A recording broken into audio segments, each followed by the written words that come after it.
Intro. I thought I'm gonna record an intro so you know what's coming. Trigger warning. I'm talking about my life, which is pure trauma. It's traumatic from childhood until now, last year. Hope it's gonna stop. So, trigger warning. I'm talking about rape and emotional abuse, and not too deep. If anybody has a question, ask a question. Be nice, because I'm very sensitive. I don't seem like I'm sensitive, but I'm very sensitive. And I don't deal with nonsense. I can't. I do not have any energy left for nonsense. And every word I'm saying is true. There are two mistakes I made. The ibuprofen I'm talking about is damaging the liver, not the kidneys, I think. And the other one where I said cleansed 7 years already, but it was rape number 5, I think, 4 and 5 in 2015. I was in year 4 of my cleanse. It was in the 7th year I got raped another time, and that's when my cleanse finished. Oh no. It never finishes. This is also the first time I'm recording anything, or was recording anything. It took many days. I did it in a row, the CV, then the rape stories, and the Declaration of Sovereignty. I did the Declaration of Sovereignty first, then CV, then the rape stories, and then education. It just came out like that. I didn't take any notes. I just talked my life as it came to my mind. I'm currently able again to talk to people and start talking to people and start dealing with things. If nothing happens, that's gonna stay the way. I'm gonna give a letter to the government today so they know why I'm not responding.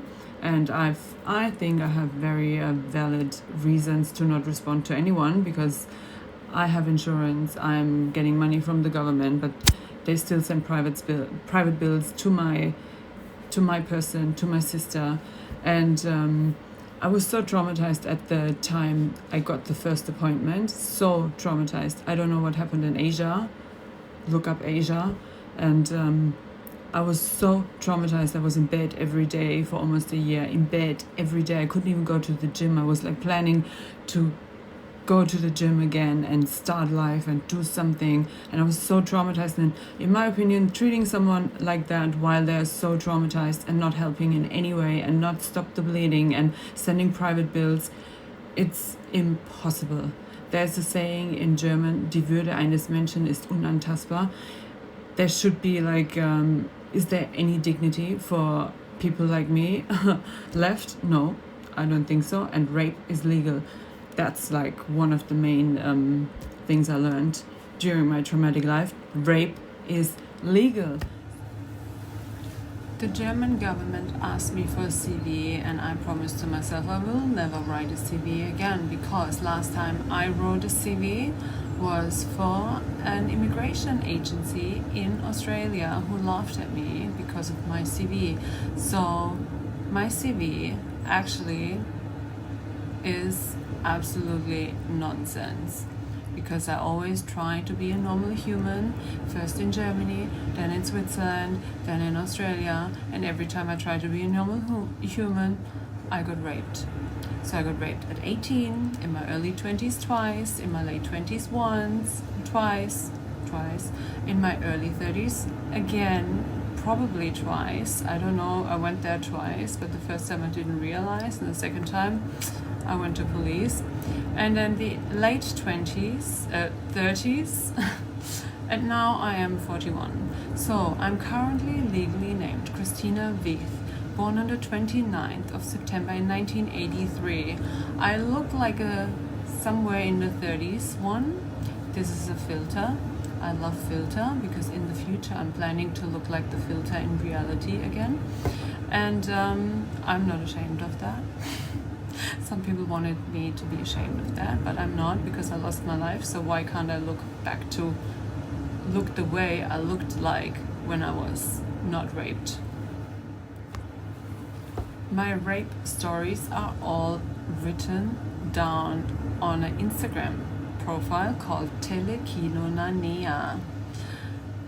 It's private, so you have to ask to join, and I'm not sure if I'm gonna let everyone join because I am scared of my rapists. Someone is following and raping me over and over, because it's not normally you get raped every 3 years. So I'm kind of scared to be public in any way.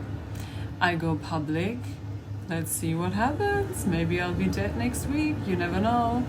But I'm just gonna tell my whole story online to everyone and see what happens. I mean, death wouldn't be that bad. It's like you keep trying over and over and over. I'm at a point, like I'm 41, half of my life is gone. If someone kills me now, I'm happy. Like, death is definitely greater than being raped and having to recover over and over again. So my rape stories are all saved. I wrote them over a few years. It took a while. I always tried to write them all at once. But then another one happened, even like before I was finished writing them all down. Another one happened in 2021. I don't know what happened in 2024, but everything is written down on Telekinonania on Instagram. So in my opinion, my actual proper skill is energy healing. From the system's point of view, I am now completely retarded because there is no way I could work in a system anymore. It's like, you know, when you go to therapy, they heal you into functioning in the system. I started healing thinking that's what I had to do to be functioning in the system. But now I healed to my own true self, which loves Reiki and energy healing and doing that for myself and others, and any kind of spiritual practice I found on the way of healing, like past life regression or drinking ayahuasca, helped me to feel better with being who I am. And now I feel horrible being in Germany, where I was born, which is the complete opposite of what I believe is right for any human being on planet Earth. And this all applies to the German system. I do not know exactly what the Swiss system or the Australian system would have done if I was Swiss or Australian, but the Germans do not care. The first rape did not get reported because my mother said she talked to the doctor, and the doctor said, you don't have to do anything, it's going to grow out. And this time I thought, oh, maybe I should report my rape now. But there was a guy once who threw me down the stairs, and I wanted to report him to the police, and police said to me 3 times, are you sure you want to report him? And I said, yes, he threw me down the stairs. I'm injured. And then they asked again and again.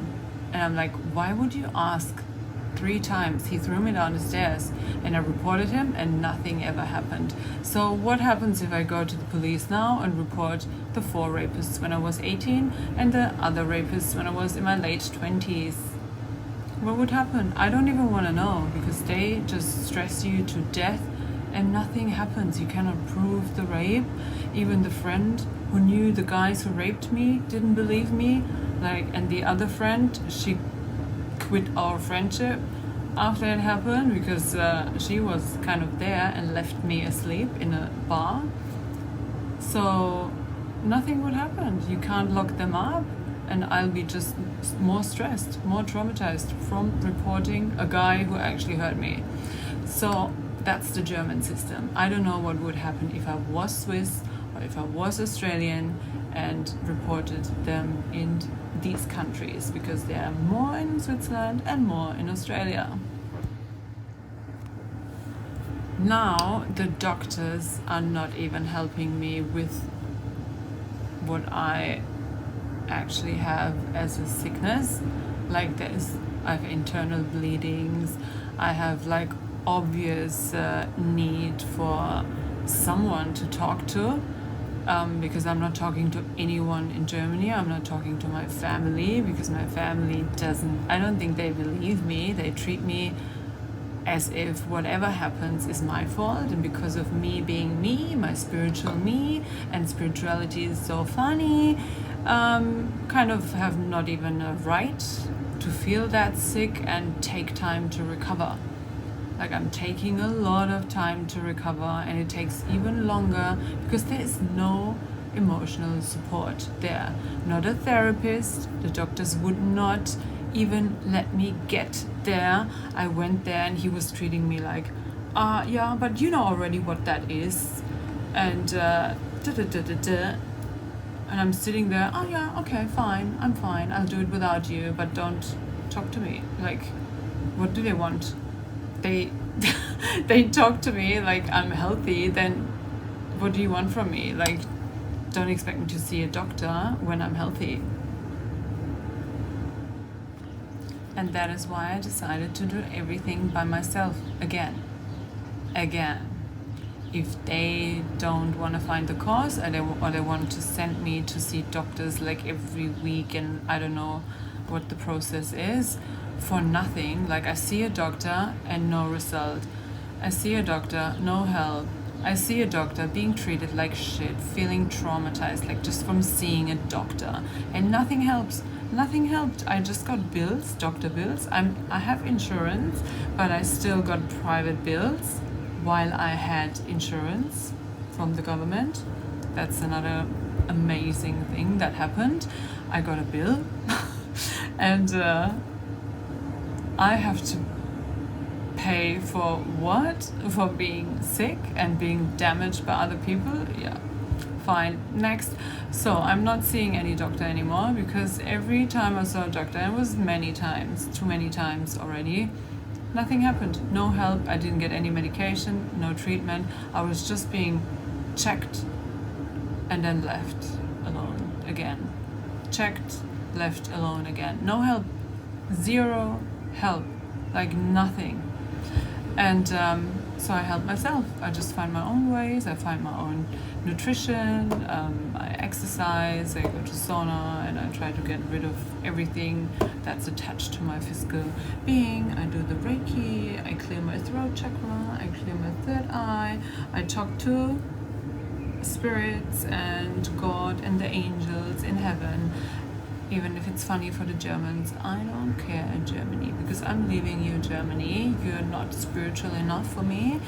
And yeah, clear and clear and clear and heal and heal and heal. My battery was empty. Where's my stick? No, so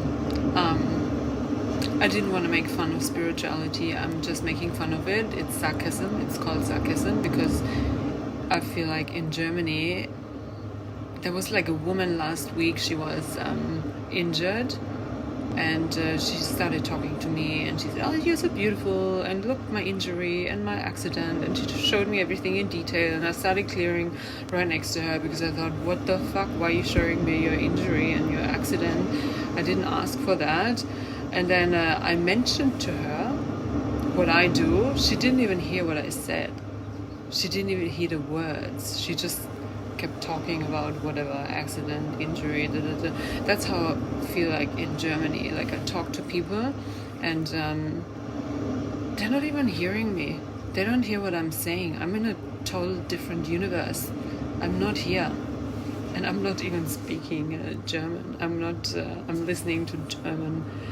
No, I'm not even listening to German stuff on TikTok or wherever. I'm watching English movies with English subtitles so I can learn more English, and I want to speak English, think English. I'm dreaming English. I don't want to be here, and I don't belong here. I never did, and I always knew I had to leave, and now I'm in Germany having to deal with Germans. I still don't get it. But we'll find out. I could do another past life regression on it. I don't know. So that's it for now. I'm going to the gym. Back to CV. Let's start with my childhood. My childhood, I thought, was a very happy one. I remember only happy things, like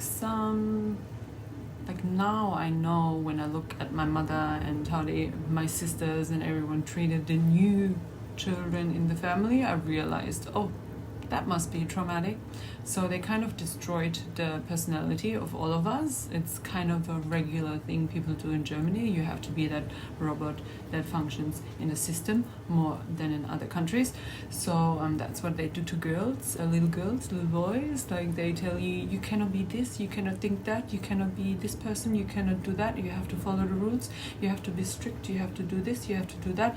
And if you are someone like me, like very spiritual, and you see angels as a baby girl, they keep telling you, oh, that's all in your mind, that's not real, that's crazy, it doesn't exist. And so you start thinking, oh, something is not right with me, which is the reason why I started healing myself. I thought something is not right with me, so I have to go and heal and do therapy and book all the healing modalities you can find, so I can be healed.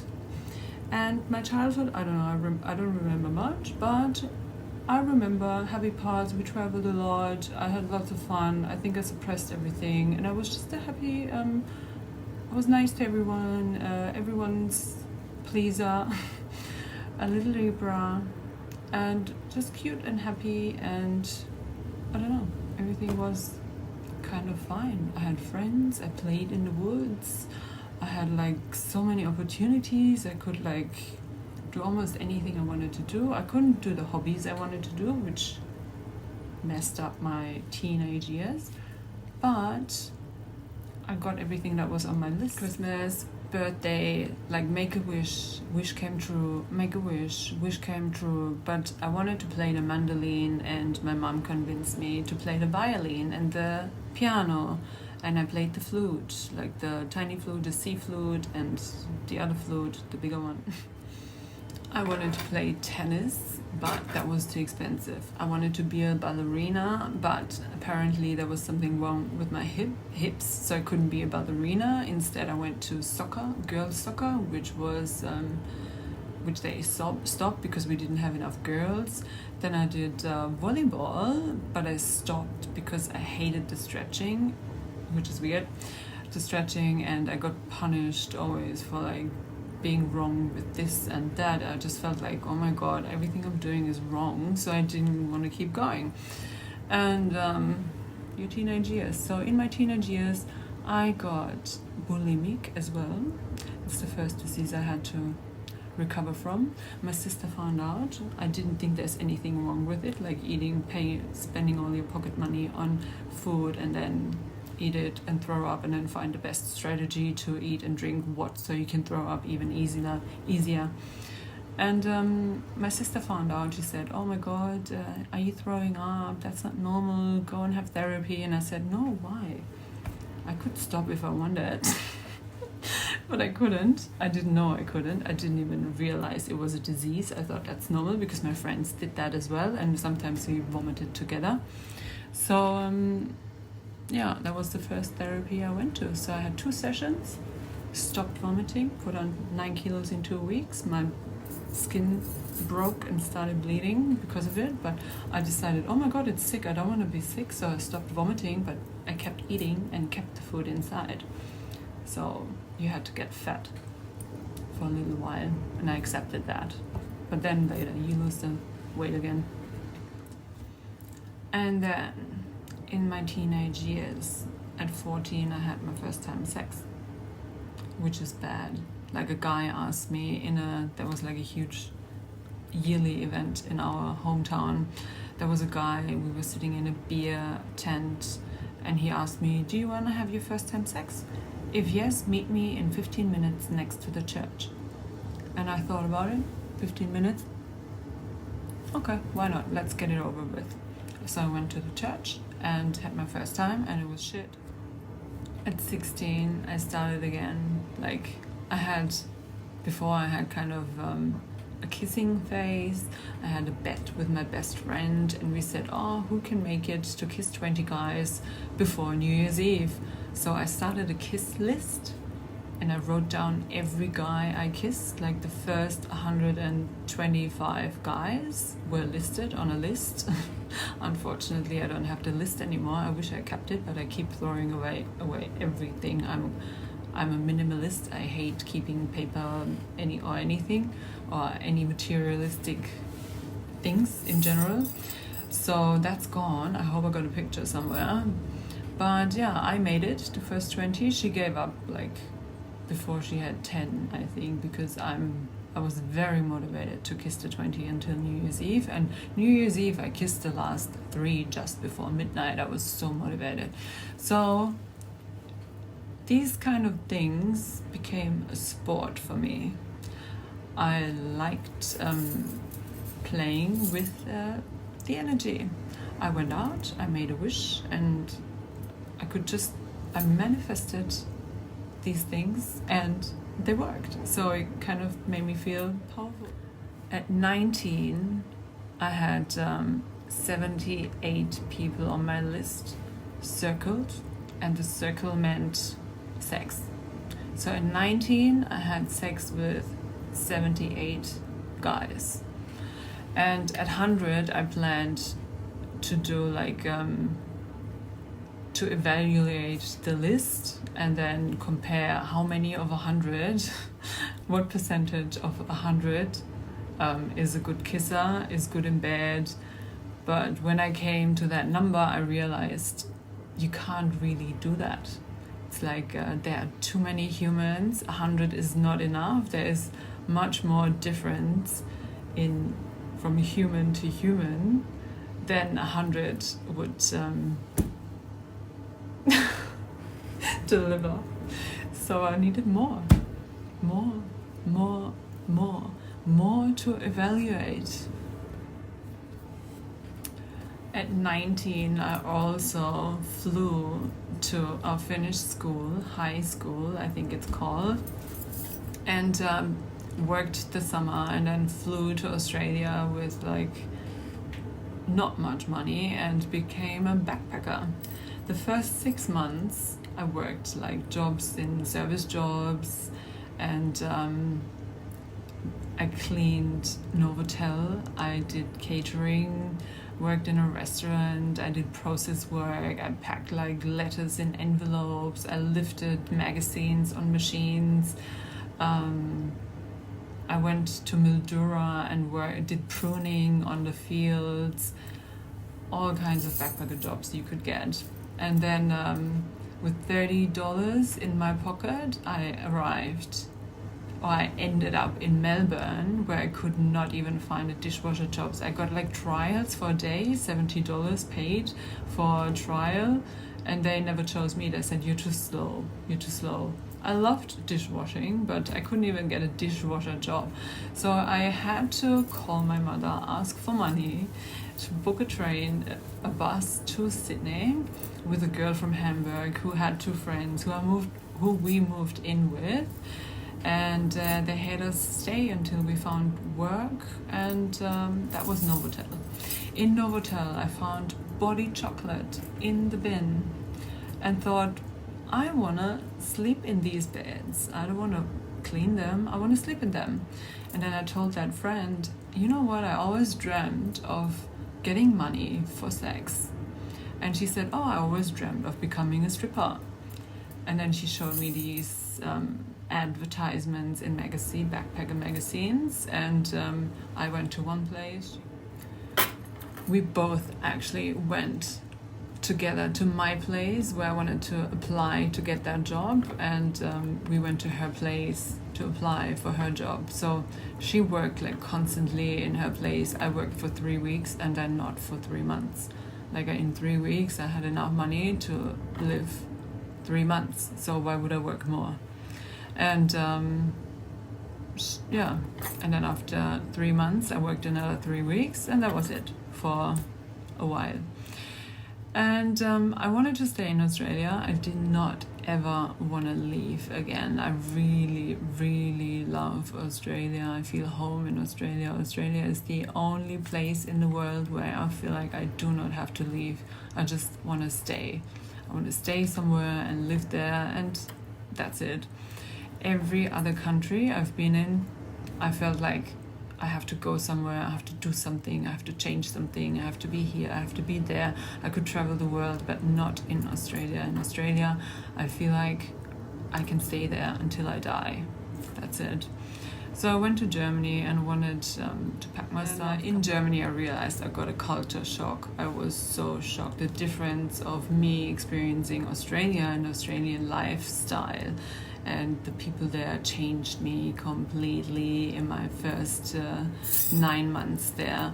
I came back to Germany and I could not stand Germany anymore. I was out of it. I was 100% sure. I was sure before I'm not living in Germany, but after being in Australia, I was so sure this is not my country. If that exists, this is the wrongest I could be in.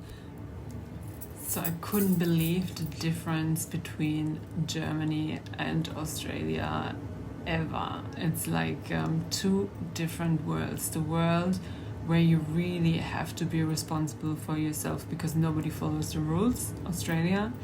And then Germany, where there is rules everywhere, but in a place where you expect rules, like a brothel, they do like the most disgusting things compared to Australia. Australia is sexually so healthy compared to Germany. I think it's the winter. I don't know. I try to figure it out. I don't know what it is. But the Germans are perverts compared to Australians, like proper perverts. They go so deep into like even SM practices and stuff. I've never even met anyone who was so deep in SM than in Germany. It's like proper crazy what's going on in Germany. And but I wanted to experience everything in my early 20s. First, after 4 months in Germany, I took all the money I could get and went back to Australia, and my plan was to stay. So I went back to the same place I worked before and found a sugar daddy who said I can work in his company, and with his company I'm gonna get a visa, like I can work for him. I don't know if any of it was true. It never came to that.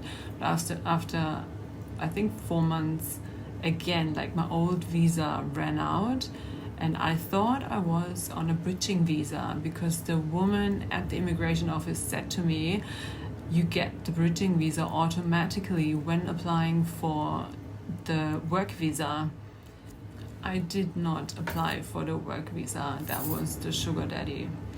And so he either never applied for it or he pulled back. I don't know, but everything went wrong at his place anyway, because I went to a party and I feel so guilty still for it. I got punished for it 100%. I know it. Like I didn't do anything, but I went to a party in a club and I met people and I told them where I live, which was a $4 million apartment at the ocean, and I had like everything there. I had a cleaner and the fridge was filled once a week and I could just stay there. I could invite friends. I had my pocket money. I had everything I needed.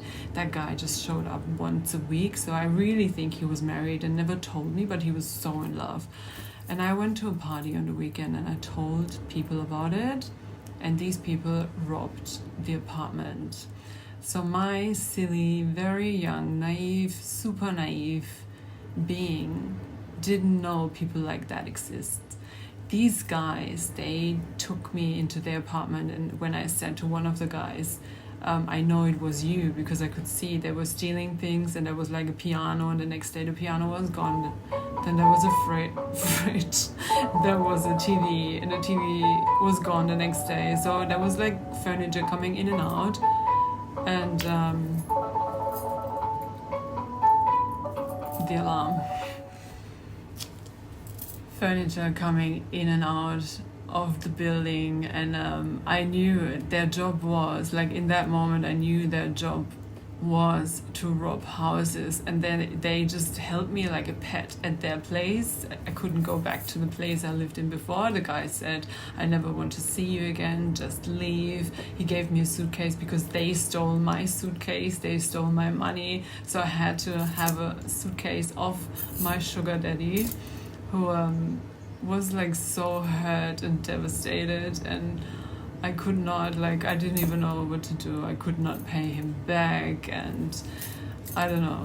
It was just horrible. And I told the guys, I know it was you. And the guy took out a gun, held the gun to my head, and said, if you say one word, you're dead. And I called a friend who was in Byron Bay, and she said, oh my God, get away from there. You have to get out of that building. I didn't even understand. Like, I wasn't even scared when he held the gun to my head. I was like, I knew he wouldn't do it. Like, I kind of know, I have that inner knowing, nobody's gonna kill me. It's really weird. I'm so alive. Like, why would he kill me? Like, I didn't do anything to him. I'm just of good use to anyone. Like, why would they kill me? And I knew that. I had that inner knowing in my early 20s already.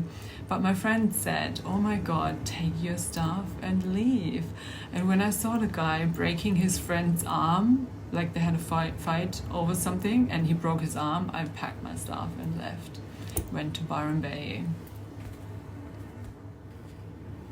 I did not like Byron Bay at that time. I stayed for 3 days, and then I said to my friend, oh my God, I hate this place. I have to leave. It's horrible.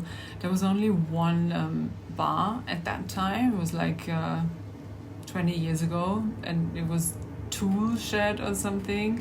And I hated like drinking, people dancing on tables. That was not my thing. I just wanted to get away. And so I went back to Sydney. In Sydney, I went back to the place I worked, which was a really beautiful, super luxurious place with a waterfall in the hallway and a lip sofa. Like, you came in and you felt like a princess. And they had all these princess rules, and they had these dresses, and you had like the rule to wear a new dress every day. So I went like buying dresses like a princess, and you had to have like, everything had to be perfect. Like, you always had to have your tights and high heels and follow all the rules. Everything was perfect. Everything was so perfect, except the first time I felt like, oh, I don't feel like meeting anyone anymore, and I'm done for today. Like, I had sex with 3 guys, and then I was done. And I told the reception, and they said, yeah, but you have an 8-hour shift, and your shift is not over. You have to meet. And I'm like, no, but I don't feel like having sex anymore, so I don't want to.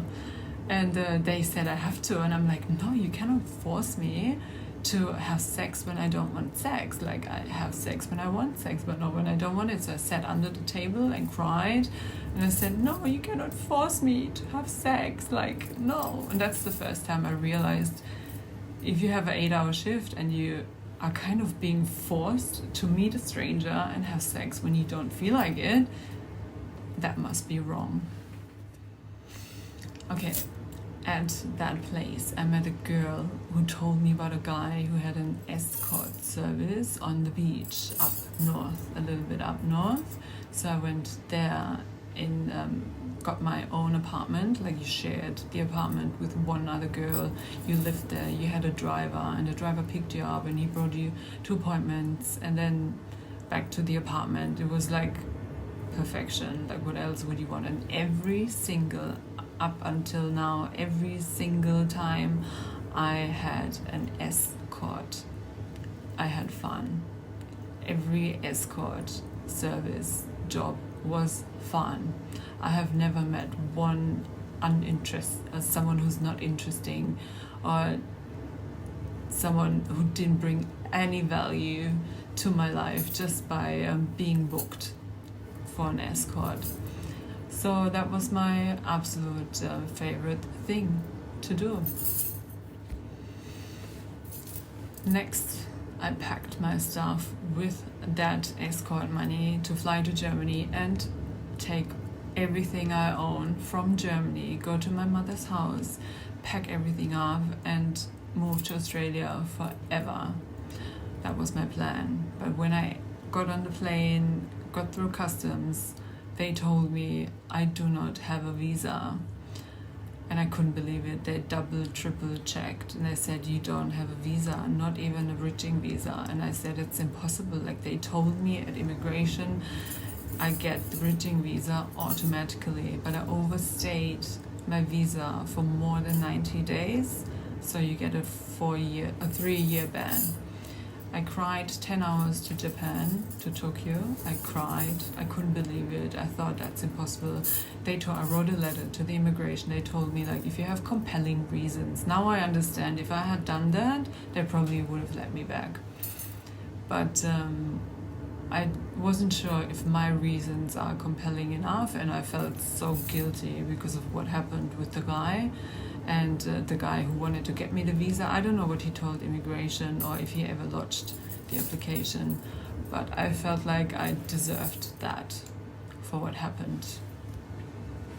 Yeah, so I was banned from Australia for 3 years and had to survive these 3 years in Germany.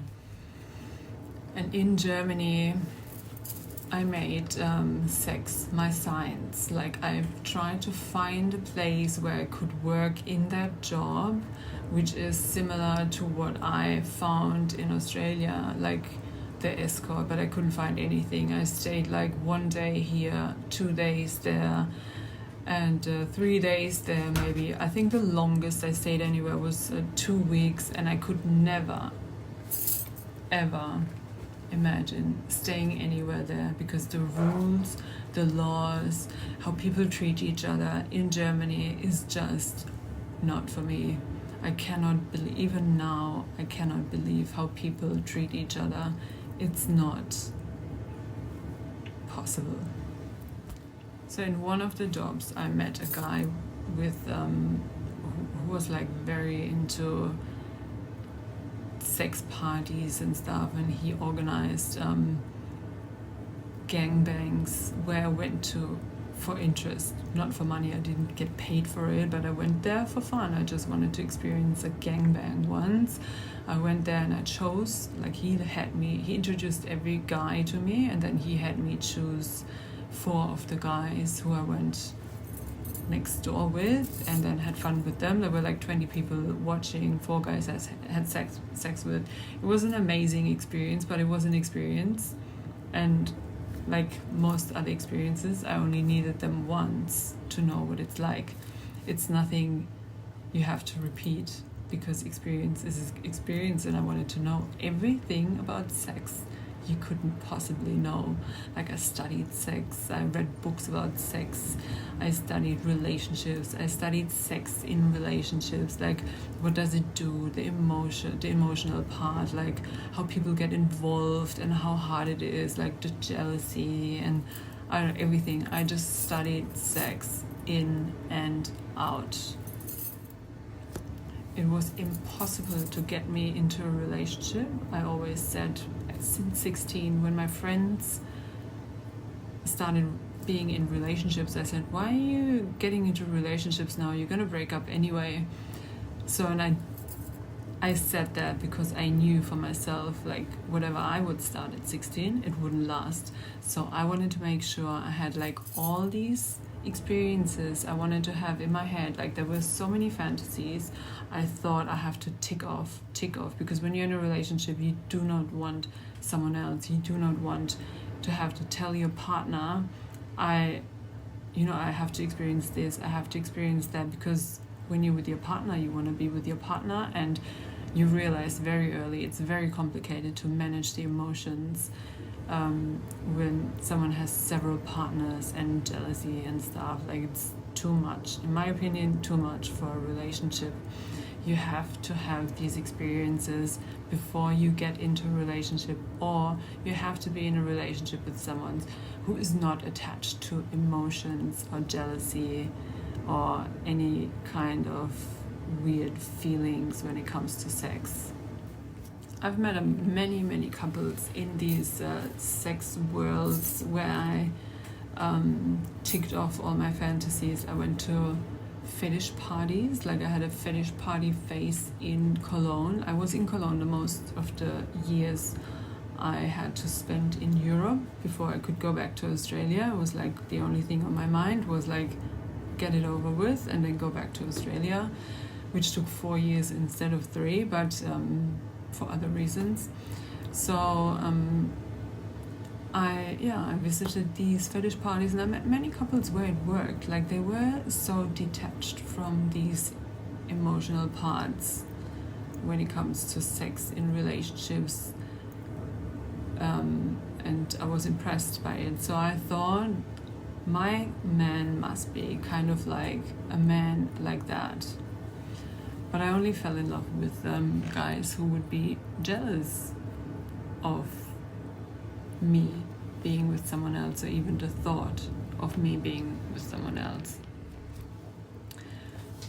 I decided, I don't know how I got to Switzerland, but in my early 20s I went to Switzerland to work in a place there where it got really, really wild. I think I was there for 11 months. It's the longest I ever worked in a row somewhere. And that place was insane. That place kind of ticked off everything I ever thought of, plus more. I didn't even know there are so many things you could do with sex.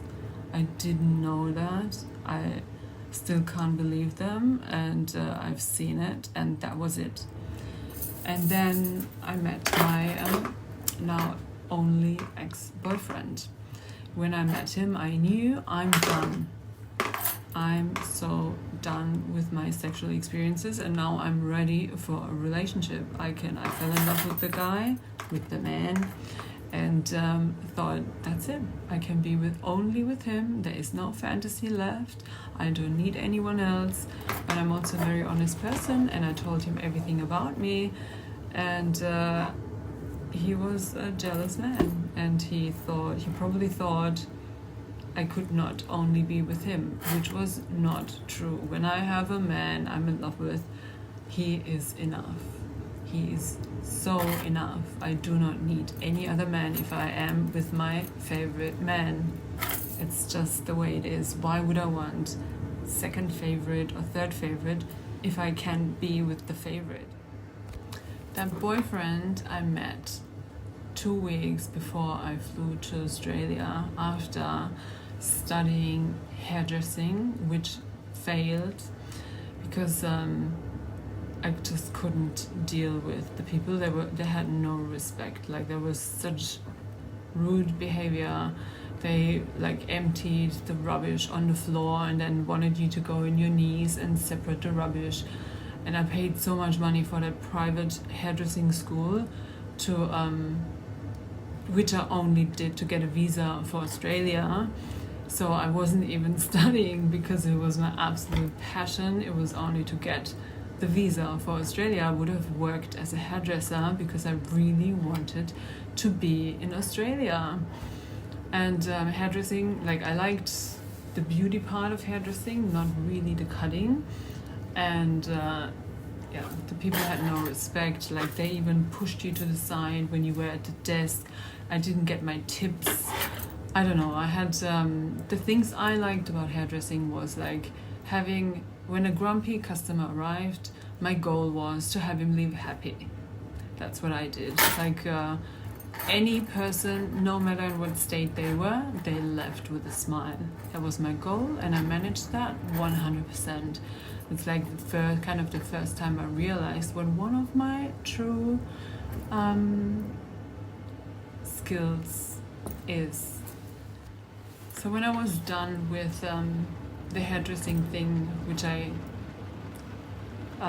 cancelled 2 weeks before the final exam, I just did not want that degree. I did not even want the possibility to having to work as a hairdresser ever, because when you have the degree, you kind of agreed to being a hairdresser and then you could work as a hairdresser, but it was something I completely wanted to cut out of my life. It was my experience in that school, which cost so much money, was one of the worst experiences. I always lost my right hand. I have a scar here. You can't see it properly, but in between I got injured. Like my allergies were so bad. I had like eczema on my arms. I had 5 showers a day because I couldn't breathe. I have a dust mite allergy which got treated during the hairdressing thing.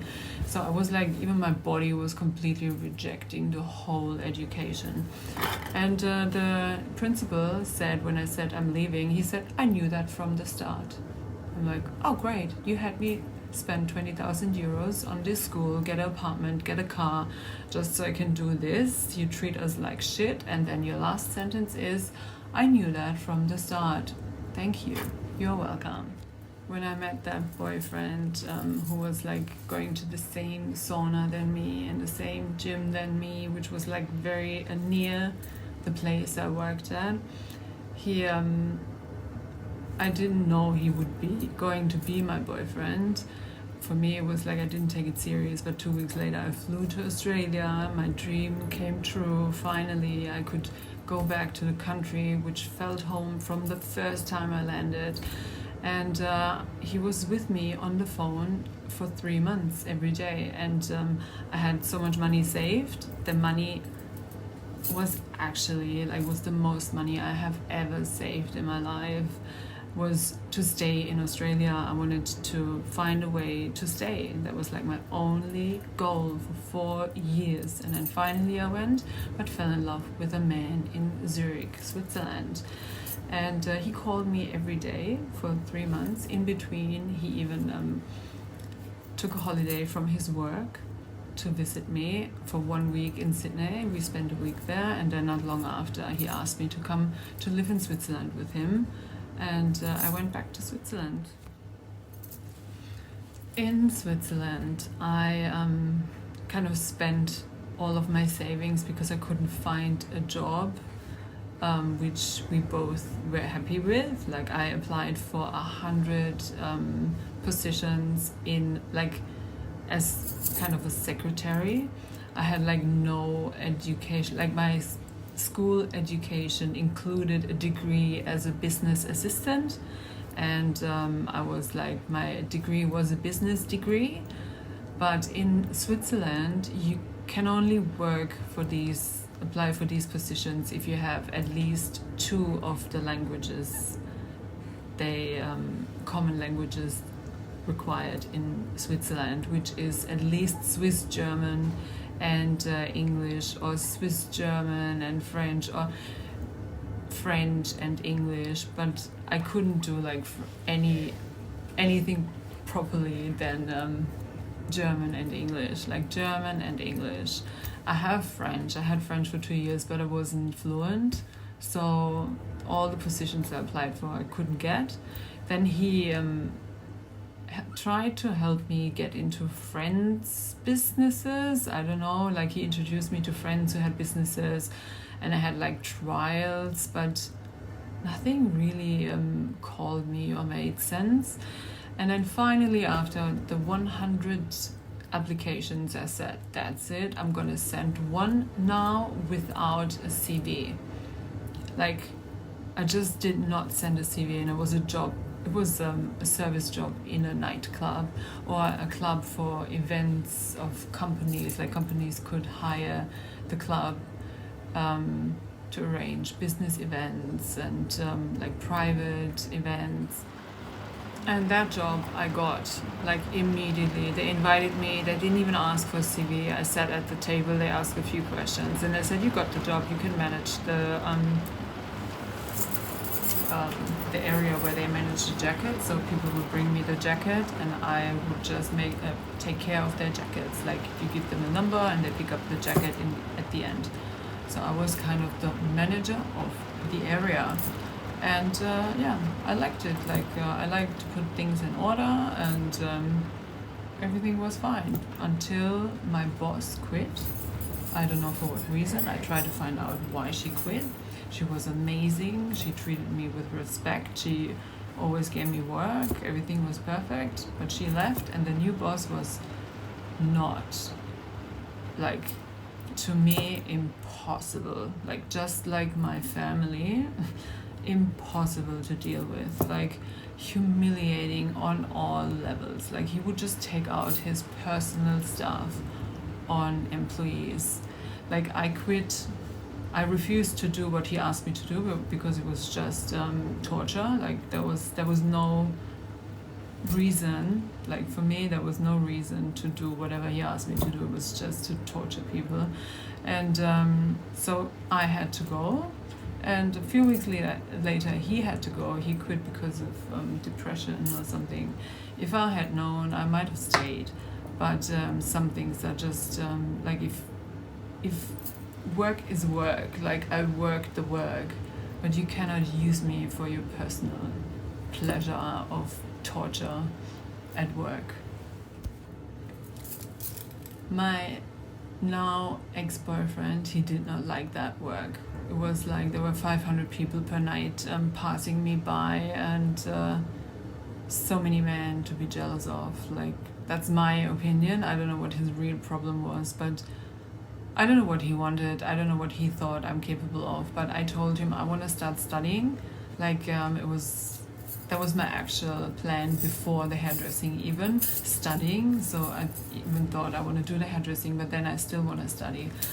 And I went to one of the exams you had to have to get into the University for Psychology in Switzerland, in Zurich.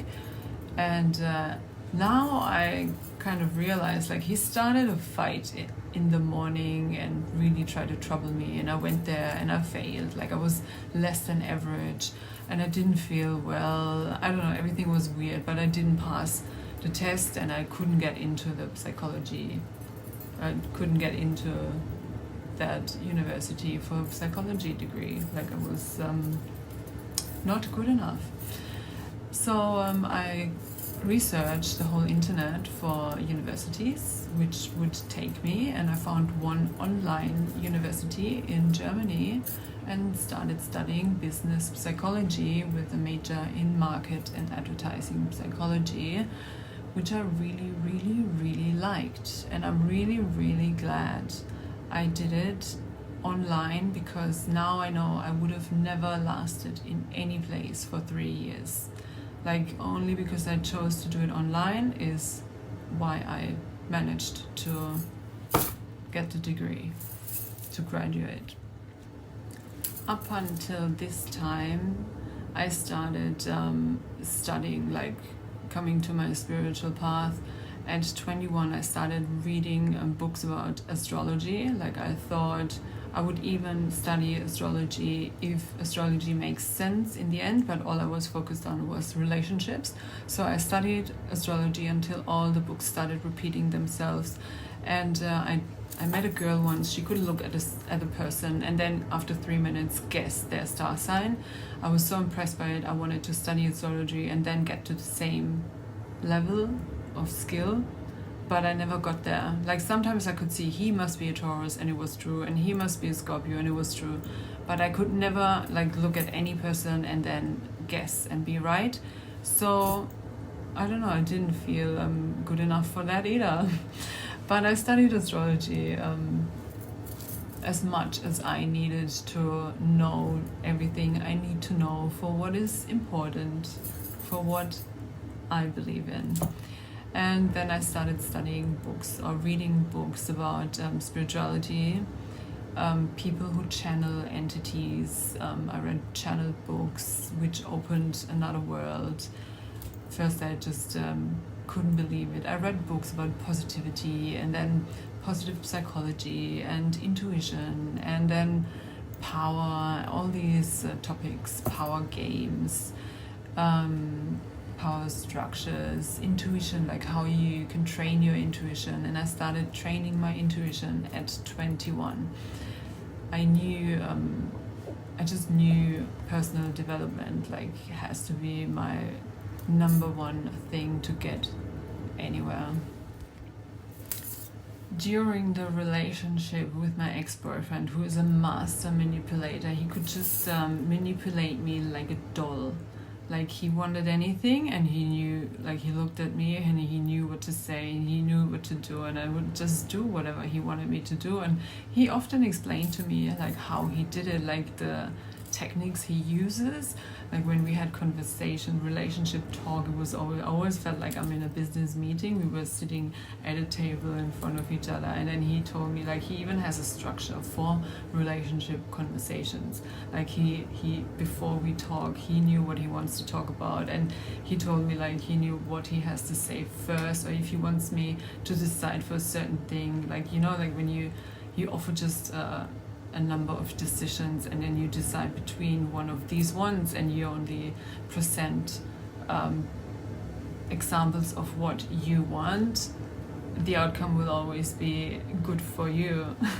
So I learned stuff like that, and I was so impressed by his mind and all his abilities, and he was very successful in his job, so I was very impressed by that, and started to book courses to get better in realizing when someone is playing a power game with me.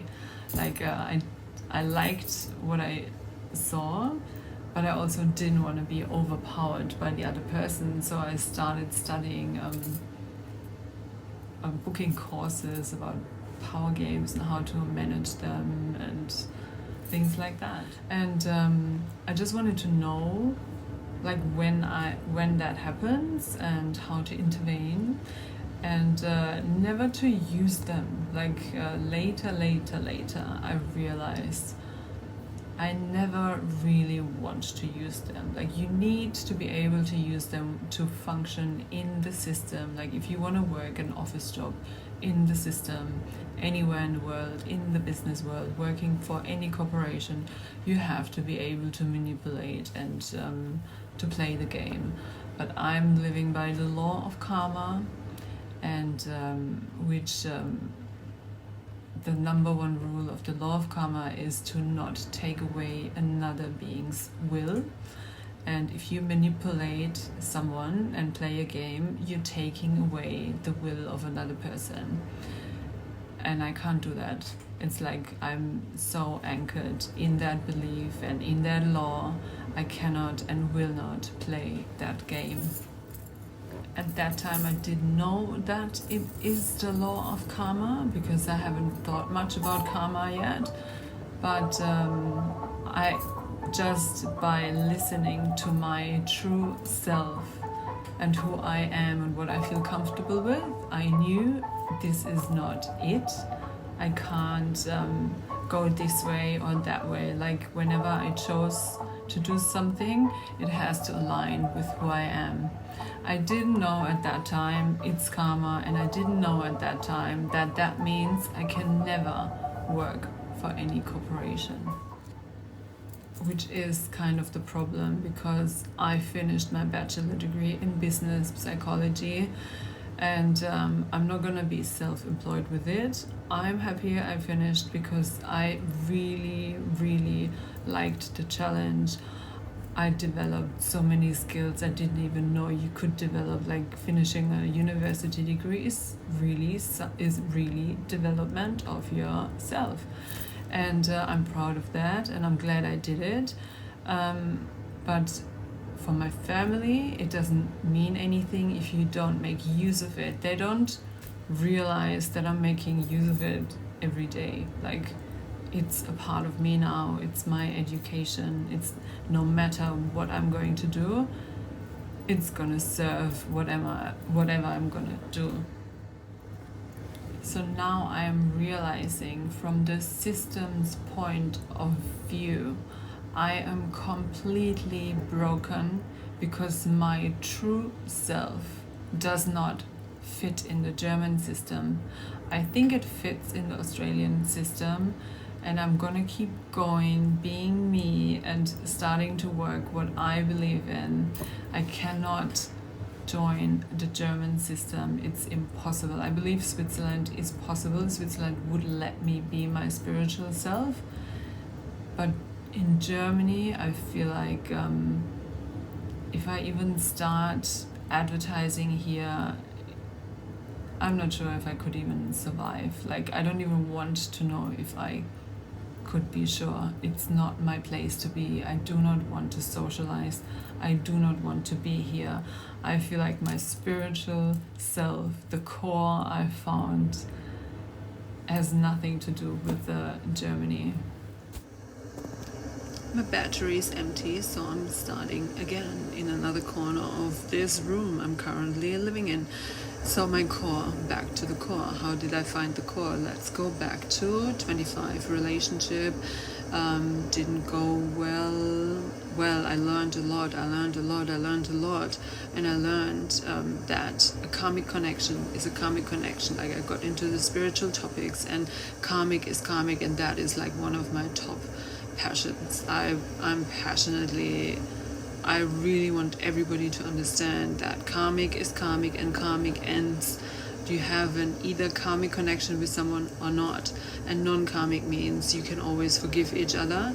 And karmic means the other person will keep doing what hurts your soul, like proper your soul, over and over until it ends. There will not be any reconciliation. You will not make it work. It will end this lifetime. Karmic is karmic. Everybody has to understand. So the moment I understood that, I knew immediately, like when you meet someone and you realize it's a karmic connection, you quit that connection immediately. You do not get deeper into it. Like, you need so many lifetimes to go through if you keep clinging on to a karmic connection. Like, you can keep it for years and years, and then the next one for years and years. You could just quit immediately when you realize it's a karmic connection. So karmic quit. Very important. So as soon as that relationship ended, the plan Australia was back in the game. And what did I do? I was like, again, trying to make the most money I can so I can go to Australia, and then again move to Australia indefinitely. I saved money so I can start studying in Australia, because you can also study and stay in Australia, but I started doing that, which is not allowed really. But I went to Australia before I finished my university degree, but I just did not want to be in Europe. I wanted to be in Australia. It's like my dream to be home in Australia. So after Zurich, I went to Cologne. It was like after the relationship, I went to Cologne. It was 2012, and I studied there from an apartment where I lived with the two cooks. They were cooking in a star restaurant, and sometimes they cooked at home, and it was like really amazing. And I was working for an escort agency with a guy who I later reported at the police, because he threw me down the stairs after I refused to have sex with one of his favorite clients. That guy was disrespectful, and I never have agree to sex with someone I do not like. That's like I always lived by that rule, and I only did it when I liked it. So everybody, hey, if anybody remembers me, if I had sex with you and I was conscious, I really, really liked you. It's not a joke. So that guy was disrespectful. How can you ask me to have sex with a disrespectful person? I will never understand, and it will never go into my mind, and I do not want to understand, and I didn't agree to it until he threw me down the stairs, because I said, I'm rather leaving this job forever. I'm taking my stuff and I'm leaving. He didn't want to let me get my stuff. He blocked the way. Police later treated me also disrespectful. They said, oh, so he locked you in? Like the way they talked to me. And I said, I want to report him for throwing me down the stairs, because I didn't want to have sex with one of his favorite clients. And they said 3 times, do you really want to report him? I think I already said that in another video. Then, after I quit, my flatmates started harassing me. Like, they cut off my internet. They went into my room without asking. I told them, you're not allowed to go into my room. And then they took my dildos out of my drawer and then plugged them to the wall and made fun of me. And they had parties at 4 a.m., 5 a.m. I don't know, like, they were really harassing me. So we had a family lawyer, a lawyer in the family, and I told him, and he wrote a letter to them, and I think the father told them that it's better to just let me go. I lost my rent for the month, but I didn't care. So I left Cologne, and then I said, no, this is it. I'm not going to finish my studies in Germany. I'm going to go to Australia now before I'm ready. I took that money I made, like, I didn't stay long at that escort service as well. Like, it always ended very soon after I started, because you have no rights. Like, if you refuse to have sex with a disrespectful person and they want to force you, like, you cannot force me. You cannot. Like, I would die over agreeing to something like that. Let's not have the sun in my face. So where was I? Oh yeah, I went to Australia. I think I was 28, and I went to Australia, and I did not want to have sex to survive. It was just that was nothing like I felt like was a job you could always do. Like, sort of, if it's something you don't really want to do, I think you should always plan to quit and find something you really want to do. So I started studying Tantra. It's kind of the same area, because I really love men, and I loved sexual energy, and I loved energy, and I love energy work, which I realized with the Tantra. So in the breathing techniques and the philosophies and unity and one love and everything, I was totally into that. So I started studying Tantra and planned to work with Tantra, but when I studied Tantra, I was so shocked by what Tantra is. Like, I couldn't believe what it was. I was like flying away in some bubble and not on planet Earth anymore. And I thought, how can you work that? Like, that's impossible. Like, if I do that every day, where am I gonna go? There. So I studied 20 hours a week for the college. Then my university in Germany organized exams in Australia. I went to the gym like almost every day. 3 times a week I meditated for hours and hours with the Hare Krishnas.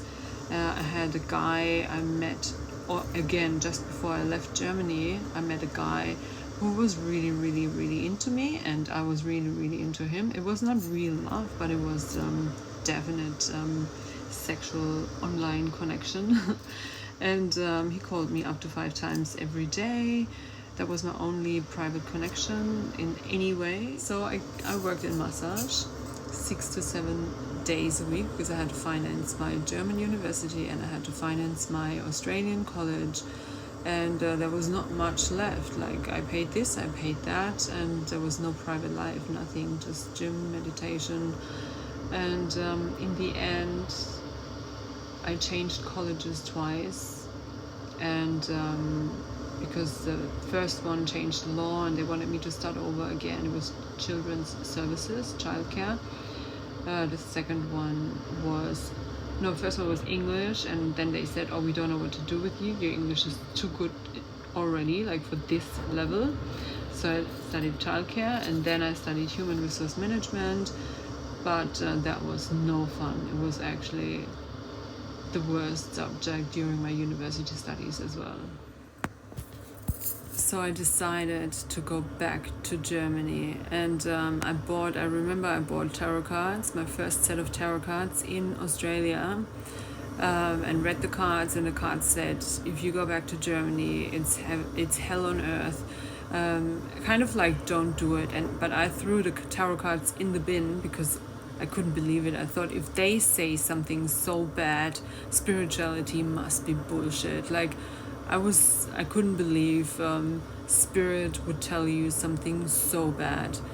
And So yeah, I threw them in the bin. Like after I met another girl that was channeling. Like she was talking to some spirit, and I asked her, "What are you doing?" And she told me, "Oh, I'm communicating with the spirit." And she said, "Do you want to feel it?" And then she had me hold a crystal and let the energy flow through my body, and I could feel it. So I could really feel that, but it was all too much. I thought, that's crazy. I'm going crazy. This is all crazy. So I think for about 10 years, I thought spirituality is crazy. I'm going crazy. I couldn't accept it because I was brainwashed by the German system and my mother and everyone surrounding me that kind of spirituality is nuts. So for 10 years, I thought it's nuts. I even remember how the taxi just wouldn't show up to the airport, and I panicked and I thought, oh my god, maybe I should not go to the airport, and I really shouldn't have. And the same thing happened in 2024 when I left. The taxi, the door of the taxi wouldn't open. It was locked. I couldn't get out. He had to help me out. So that's a sign. Like in Asia, I realized the same happened again. I did not get on the plane because then I knew just don't do it. The door doesn't open. You cannot get to the airport. The taxi isn't coming. Like you are not meant to go. The card said it. The taxi is kind of delivering the message. But I went anyway because in my head, structure, you have your business plan. Like, I have to finish the university studies. And German thinking or business system thinking, you have a goal, reach a goal, just push through. Yeah, sometimes you're not supposed to push through. Sometimes you are supposed to walk your path, and your path might not include finishing that. I went back. I'm proud I did, but nobody else was, so who cares? I went back to Germany, and I went to my mother's house thinking I could finish university there. Then my sister, who knew people in the industry in Cologne, she wanted me to introduce her to one of these famous ones. And for 1 month she begged me, and I said, no, I'm not going to do that. I don't want you to get in touch with these people. And she kept begging and kept begging and kept begging, and I kept saying no. And she kept begging, and I kept saying no, like no is no.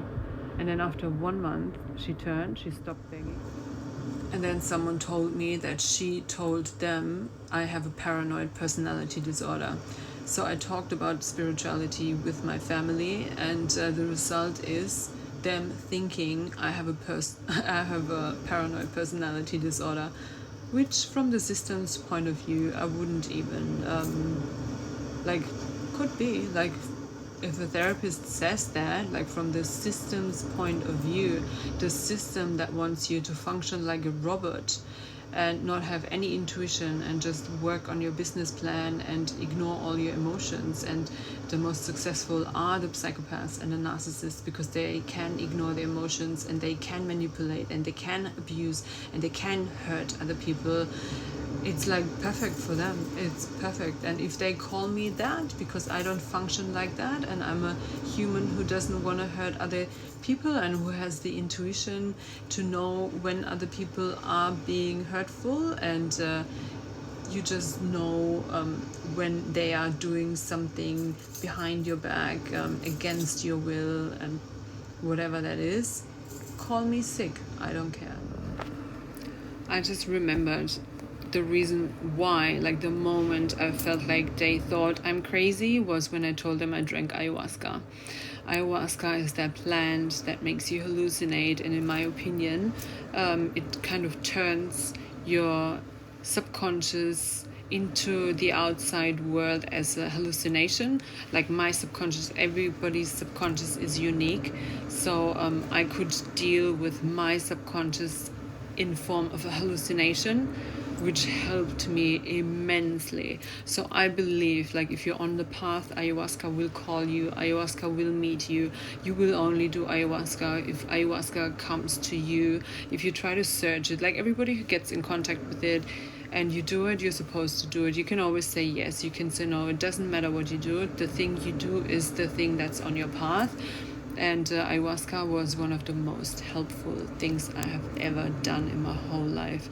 Like it's an instant awakening, but it also brings you deeper into your own spiritual experience. Like you go so deep, you have to go through that deepest pain. Like if I asked to find my core and I'm born by a mother who was like abused in her earliest childhood, who is like really painful mother, and it's like compared to most families, a real deep pain. You have to be prepared to go through the worst to find that core. And that worst, which happened, the absolute worst moments were me coming back from Australia, my sister trying to convince me to introduce her to a person I didn't think was good for her. And then she started convincing my mother to kick me out of the house. Like my mother said to me, I'm sorry, but I need the money. So I paid rent, 300 euros for every month that I lived at my mother's house. I paid 300 euros rent. When there was anything to fix in the house, I fixed it. I bought this, I did that. I was always like the good daughter. And the moment I needed her the most, actually, to finish my university, my sister blackmails my mother, because my sister had a daughter and she said, if she stays, I'm leaving. And I would have gone anyway because of my niece. I would have cared for my niece more than for myself. So I left and I packed my bags and I slept. The first night I slept in Basel at a train station. The securities, they gave me one of these rooms you can lock. I could only get out from the inside, but nobody could come in from the outside. So they let me rest there. And then I contacted one of my lovers in Zurich, and he said, oh, come to Zurich, we have a chat and I'm gonna help. And I went there and we had a chat and he raped me.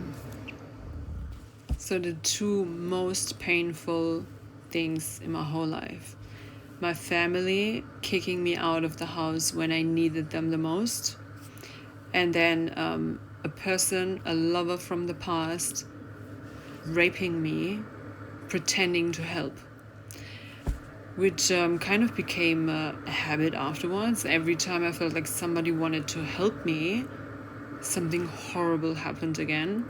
So now I'm in a state of refusing to ask for help, because me asking for help, even now seeing the doctors, I go to see a doctor because I feel like I need help with my health and they treat me like shit. Like, me asking for help doesn't work. Which is also why I'm so fucking strong. Like, nobody can break my core, because as soon as I asked for help, there was no real help. Like, the system can't bring me into the system because they refuse to heal me into the system. Like, I would be, if the system wants me to function in the system, they have to put me in a clinic and then work through my whole consciousness to make me function for the system. I don't know how I can make myself work for the system, because I only know myself and I only do what myself is telling me to do. But you cannot tell me in my state, knowing my core, to go someplace which is painful for me and have me be able to function there. Like, if you want me to function in a place, you have to make me function in that place. Like, let's get back to that rape story. Like, I went there. I'm not going to go into the details, because the details are going to be recorded one after each other at a separate time. I'm going to record a video for each rape in detail, how I remember the rape. Everything must be out there. And but after that rape, I was homeless. Like, I slept outside. We forgot to mention that rape was my first sex after 1.5 years having no sex with anyone, and having a guy on the phone who was kind of an online relationship. I also told that lover that I'm in an online relationship with a guy and I'm not having sex, like, so he knows, because we were very sexual lovers before. I made sure he understands, and it's very clear that I'm not having any sex, and he completely ignored that. So when that happened, I was so spiritual and I was so clean and clear, and I felt so strong up until my mother kicked me out of the house. That was like the first horrible pain, and in that pain I went to that rapist and got raped, and then I went into homelessness and just lay down on some table outside next to a shopping center. And I remember laying on that table and looking into the sky at the stars, and there was like a security guy next to me who I talked to. I can't remember what I told him, but I was like so hurt. I was just there and I didn't want to exist anymore. That was like the most painful moment in my life. I don't know. It was kind of everything I worked for, all the spiritual things I've done, it was like taken away in a moment. I was like 7 years clean. I cleansed myself for 7 years. Like the first 2 years, it took a while to be like super clean and then get healthier in every way, like go to the gym and eat even healthier and healthier. Like it just didn't stop. At one point I thought, like, now I'm not even having sex anymore and I'm meditating with the Hare Krishnas. I thought I'm gonna become an angel or something. And then the first sex is a rape, so it was kind of all over.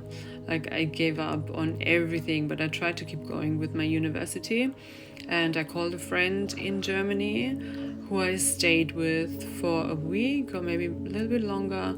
We went to a bar in Karlsruhe, near my hometown, and in that bar I fell asleep.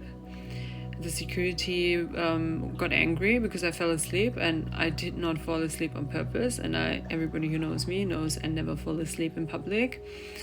And I don't know what happened then, because the next thing I remember is I woke up in the bed of a stranger, and while he was having sex with me. So I call that another rape. Just right after the worst moment, I got raped on top of that again, and left by a friend, someone I thought was my friend, sleeping in a bar, waking up in a rapist's bed, like on top of the worst. That happened. So it was even worse. After that, I went to Switzerland again and started working in a massage place, like kind of sexual massage place. And there was not long after, a guy asked me if I want to have sex, and I thought, fuck it. Like, my body was so traumatized. Like, with a traumatized body, you can do sex work. That's what I realized. Like, just after rape, doing sex work works amazing. But then as soon as you get into the healing state, or I cannot speak for others, as soon as I got into a more healed state, it kind of pulls you out again. Like, if you level up your inside, and that's why I love energy work so much. Like, I even postponed, after one rape, I postponed the energy work, because I knew if I do energy work now, it's gonna pull me out of this job, and I have nothing else to work. So you need to be in a place where you have some space to heal before you pull yourself out with energy work. Energy work is so strong, it can pull you out of anything that's painful in an instant. Otherwise it gets even worse. So you have to, when you do energy work or you get it done on your body, on your physical system, make sure you're in a place where you can heal. Like, you need, if you're really in a horrible situation and you do energy work, be prepared having to leave immediately. Then after that incident, like, because I was not capable to function in any way anymore, I applied for a student loan. I had, the only debt I had was a debt to my father, because I came back from Australia and I had a credit card debt, and I didn't want to pay it right away, but he said, pay it right away, I'm gonna give you the money. And I said, I don't want that money. I can't. I still had money from Australia, like a little bit saved, but I wanted to postpone that and not pay right away, but I would have paid. Like, it was like my own stuff. That was the only debt I had at that point, if you exclude what I owed to my ex-boyfriend, who made in a month what my life savings was for that relationship. Like, he made 20,000 a month. That's in Australian dollars 30,000. That's what I saved for Australia, to move to Australia, but I spent it on our relationship, while he was like kind of not allowing me to do the work that would have paid my bills. So I'm not taking any amount he gave to me serious. Like, if you don't allow me to do the work that pays my bills, and you don't pay my bills and whatever, I do not owe you shit. And then my father, he convinced me to borrow that money. I said no twice. The third time I took that money, and honestly I haven't paid back since. He keeps deducting the debt every birthday. Instead of giving me a gift or money, he just deducts from my debt. So, and I said to him, why don't you do that until I die? So, and the funny thing is, it's the same amount. Like, my ex was 4,000 and my father was around 4,000. It's like 4,000, and that kept happening. Like, I have a 4,000 thing now going on, which is really weird. But yeah, I got the student loan because I was so traumatized I couldn't work. I sold all my belongings through the time. Like, I had the student loan, which wasn't enough to survive. I had to pay rent. And I ate like the cheapest food you can imagine, and I sold all my belongings. Like, everything that was of value I just sold, and I never bought like really expensive stuff. So I lived on very little. I learned to live on very, very little to finish my university. Like, I was fighting like a warrior to finish my university degree. I moved from, I think it was 3 apartments in Germany. Like, I couldn't stay for very long in each of them because I was just so unhappy. I always blamed the place, but it was probably my inside. And light language is going on. I blamed the place. I felt so unhappy. I thought, if I stay one day longer, I'm gonna die. But I was just like, I think at that time, I'm never really lonely, but at that time I was lonely. And I moved, I don't know the order anymore. I lived next to the border of Switzerland once, and I rented a car, and I started working in Tantra again. But whatever I did, like the first 4 months after that happened, I remember before the first 4 months I was crying every day. I got up from bed crying, and I got ready for the day, but I just lay on the sofa and cried, and then I went to bed and cried. Like, for the first 4 months I just cried. 4 months of tears, crying was my job. And the only reason I survived, I believe, is because of ayahuasca.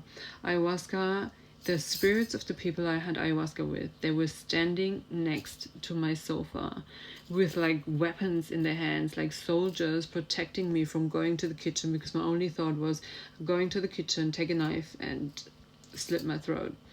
Like, that would have been my way. Like, if anyway, that would have been my way, because it's 100% chance you're dead. And yeah, but they stand there. The spirits of the people I drank ayahuasca with were there to protect me, which I think is unbelievable, but thank you for the spirits. then living at the border of Switzerland, I started doing Bikram yoga again and going to the gym. So it's always like the moment you start going to the gym, you know you're going to survive this.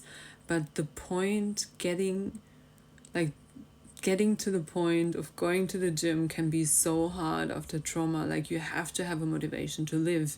Like, it takes so long sometimes after trauma to motivate yourself to move, because movement is like living. And if you don't want to live, why would you move? Like, what's the point of moving? Where are you moving? Where are you moving to? I don't even know where I'm moving to. I always know the next step. I'm guided by spirit. I'm guided by intuition. I'm guided by myself, my core. Nothing else can interrupt that guidance anymore. Like, if my guidance doesn't agree, I'm not going to do it. Doesn't matter what it is. Like, you have to kill me over my guidance if you want me to do something else. Like, if a rapist wants to rape me, they have to knock me out. Like, they couldn't do it over my conscious being. They had to knock me out. Like, if I'm conscious, I would kill the person before they can touch me or rape me. They knew it, and that's why they had to go to such evil practices to rape me. Like, you cannot. And then I went back to Switzerland into homelessness, living in hostels. Like, I had the least amount of appointments. Like, I had online advertisement. I didn't work anywhere. It was impossible. I just could do work for myself, the minimum I needed to survive. And the hostels kept being booked out. I had to finish my university. Like, my first bachelor thesis wasn't finished. Like, I sent it, but I couldn't finish it.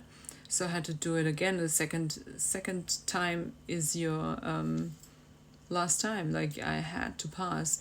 And I could not figure out, like, where. Like, I couldn't go to my mother's place. I thought in the apartments I'm gonna die. The hostels which I liked were booked out. So 6 weeks before the deadline of my bachelor thesis, I went to Zurich, and at the train station I bumped by accident into my lover rapist. Like, the worst experience of my life. And he looked at me and he said, "Hey, why didn't you reply to my message?" And I said, "Because you raped me." And he didn't reply to that, but he started talking, "Oh, how have you been?" Like, he changed the topic, and I just told him in what state I am, and that I don't know where to finish my thesis. And he said, "Oh, I'm going on a business trip anyway, like, if you want, you can have my apartment." So he put me in his apartment, and he gave me money, and he filled the fridge, and left me there alone to finish my bachelor thesis. And I really finished well. I finished with 1.3, which 1 is the best, so 1.3. It was kind of a 1 minus. And I finished drunk. I remember that. Like, he left money and champagne, and every day I drank like exactly half a bottle of champagne. The last day I drank 1 bottle of champagne, and then just before I had the bachelor thesis printed, I read the last bit, which was a little too drunk, and deleted all of it and wrote it again, and then sent it, and it was 1.3. Yay, yippee to me. Finished my bachelor degree in the apartment of my rapist. Thank you so much. I hope he never told anyone, because if he told anyone and anyone hears that now, they might know who he is, and I'm really trying to protect the identity of anyone I'm talking about. Unless it's like direct family, you cannot hide that. But I always try to protect the identity of people, especially when I can't prove rape. I cannot prove the rape, so if I talk shit about someone whose image might be damaged, they could damage me even more. But isn't it funny, like, how I accidentally bumped into exactly that person, and that exact person helps me to finish that degree.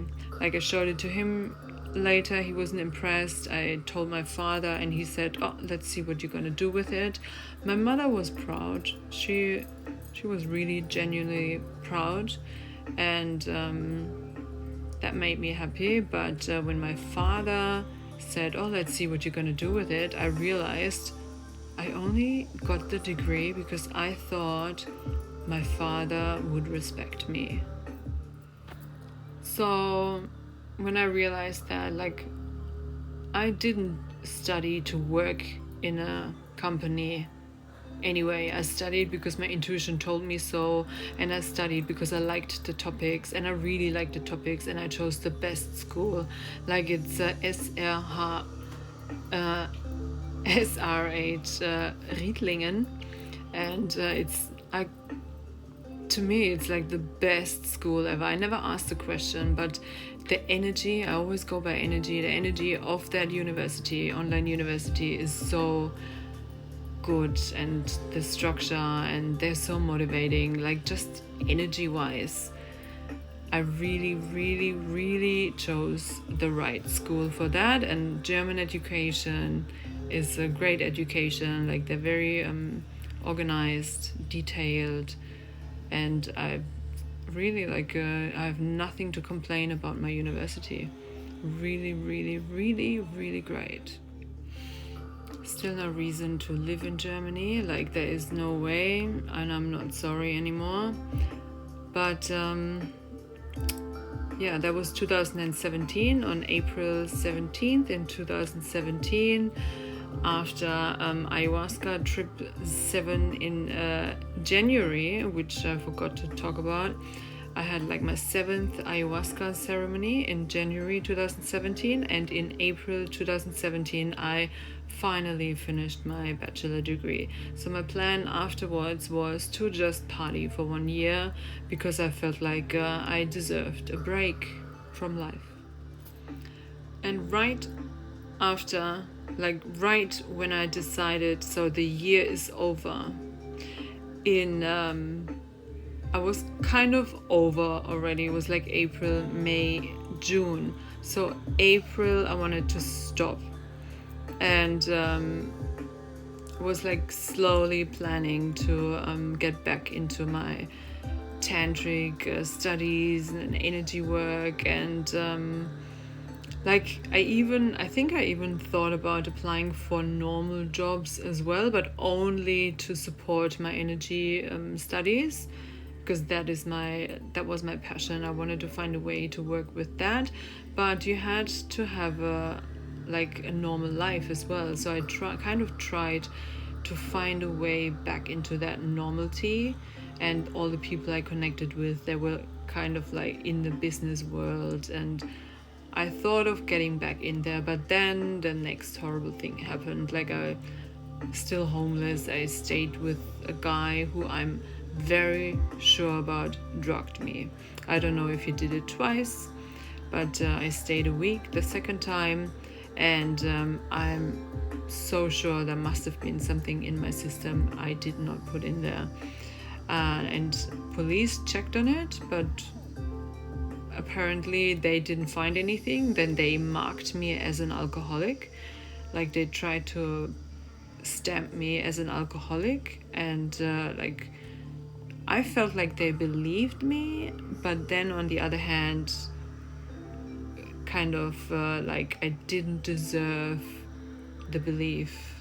The guy even said to me, he said things to me like, oh, maybe one night I can be inside you without a condom and we sleep like that together. And I thought, no way, it's never gonna happen. Really creepy stuff. He kept touching my arm, and I kept telling him, don't do that, and he kept doing it again. So I thought, I don't know, a normal person now, nobody can touch me at all anymore. I wouldn't even say don't touch me. I would scream, and I would try to get away from that person immediately. Nobody can touch me anymore. I'm super sensitive, and I'm really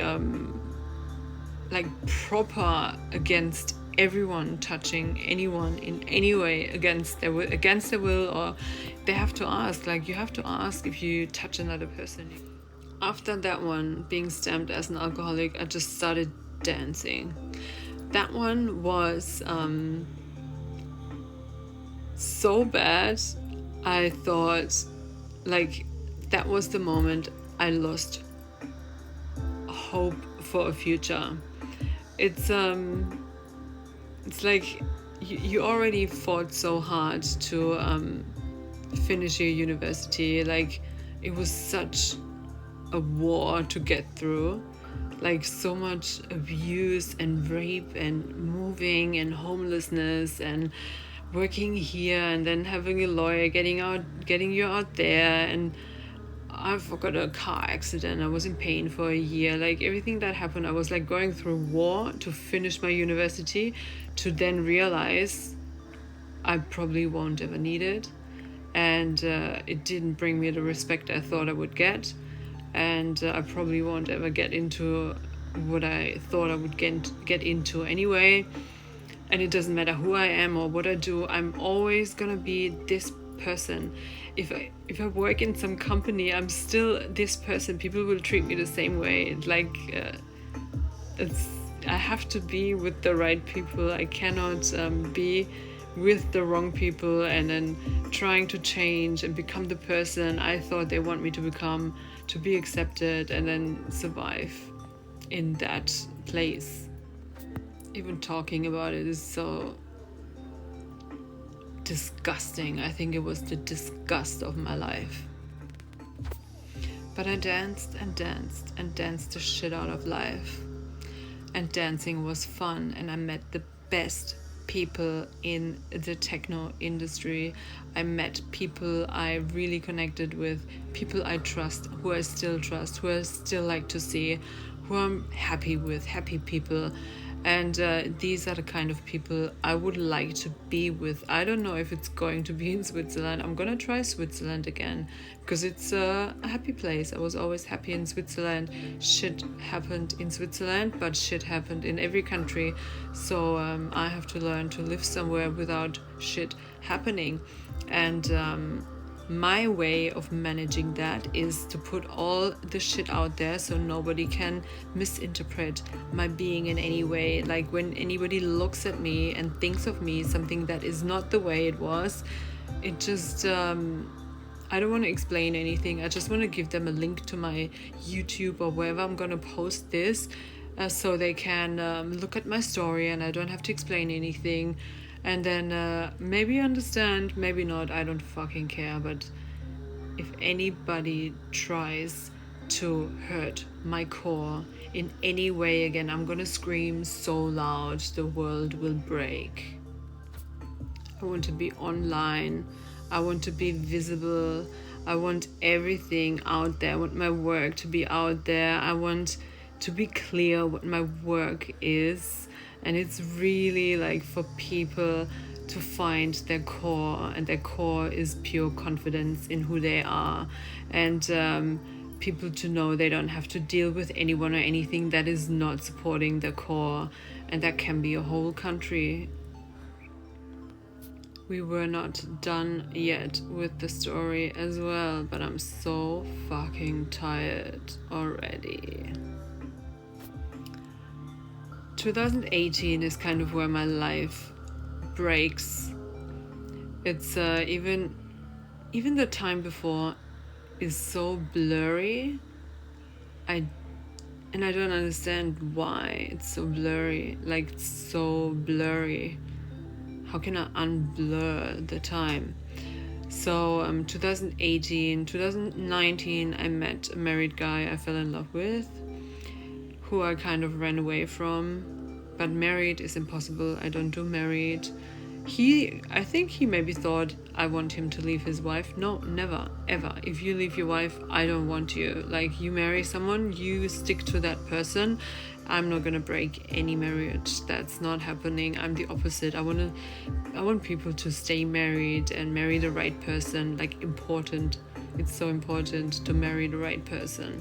If I could flip a switch for everyone to marry the right person, that would be one of my dreams.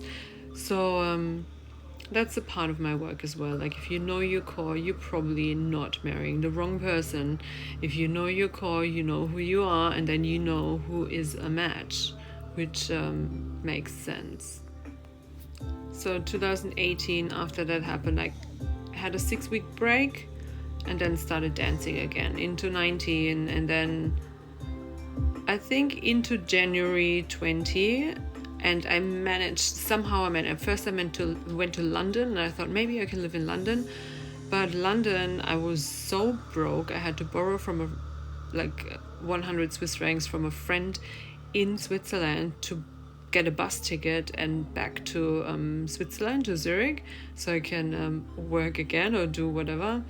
And in Switzerland, I tried to work, save some money, and then just leave. And I did. I left to Bali, where all my documents were stolen. Funny. And then I cancelled my Bali trip after 3 weeks. 6 weeks were planned, but I cancelled after 3. And then after 1 week being in Australia, I cancelled and flew to Australia immediately. After 1 week, I was locked in Australia. It was lockdown. It was not my plan to stay in Australia. I was going to go to Thailand and then work my spiritual work in Thailand, but I got locked down in Australia. Let's do 2020 again. I arrived in February after 3 weeks in Bali, where my documents were stolen. I visited a guy I met at a coaching seminar in 2013 in Sydney, and he was also interested in Tantra. And I told him I was working with Tantra in Switzerland. And I met him in his house. He said I can stay with him in his house. And didn't think he would expect anything. I thought we just stay there and what happens, happens. But he kind of expected me to do something sexual with him. And I'm like, I don't do that for housing. I don't massage a guy so I can stay there. I'd rather stay at a lake and be free instead of staying with a guy who I have to give a massage to so I can stay there, and that's creepy. So I didn't do it. The more he wanted it, the more I rejected it. And I didn't do it. And when I left Bali, all of my documents were gone. The zipper in my suitcase was open, and all of my degrees, certificates, all my pictures, everything that was important to me, pictures my niece drew for me, and old pictures from my family, and all the little things you keep, the most important documents everybody owns, were all gone, the whole folder. And I can't report him. But he was Australian, he's from Perth. And maybe one day we're going to see each other again. Maybe he's going to be in a wheelchair. I arrived in Sydney and I stayed in hostels. I was already too old for the hostels and obviously not welcome. The first hostel I got banned. I'm blacklisted. I could never go back. I tried to go back when my next homeless phase. I tried to go back and they said, I'm banned, I'm blacklisted, I cannot stay there anymore. And I asked them for the reason. And they said, they read the reason, but they said they can't tell us. And I said, why can't you tell me? Give me a reason. I thought it was because I kissed a guy on the corridor.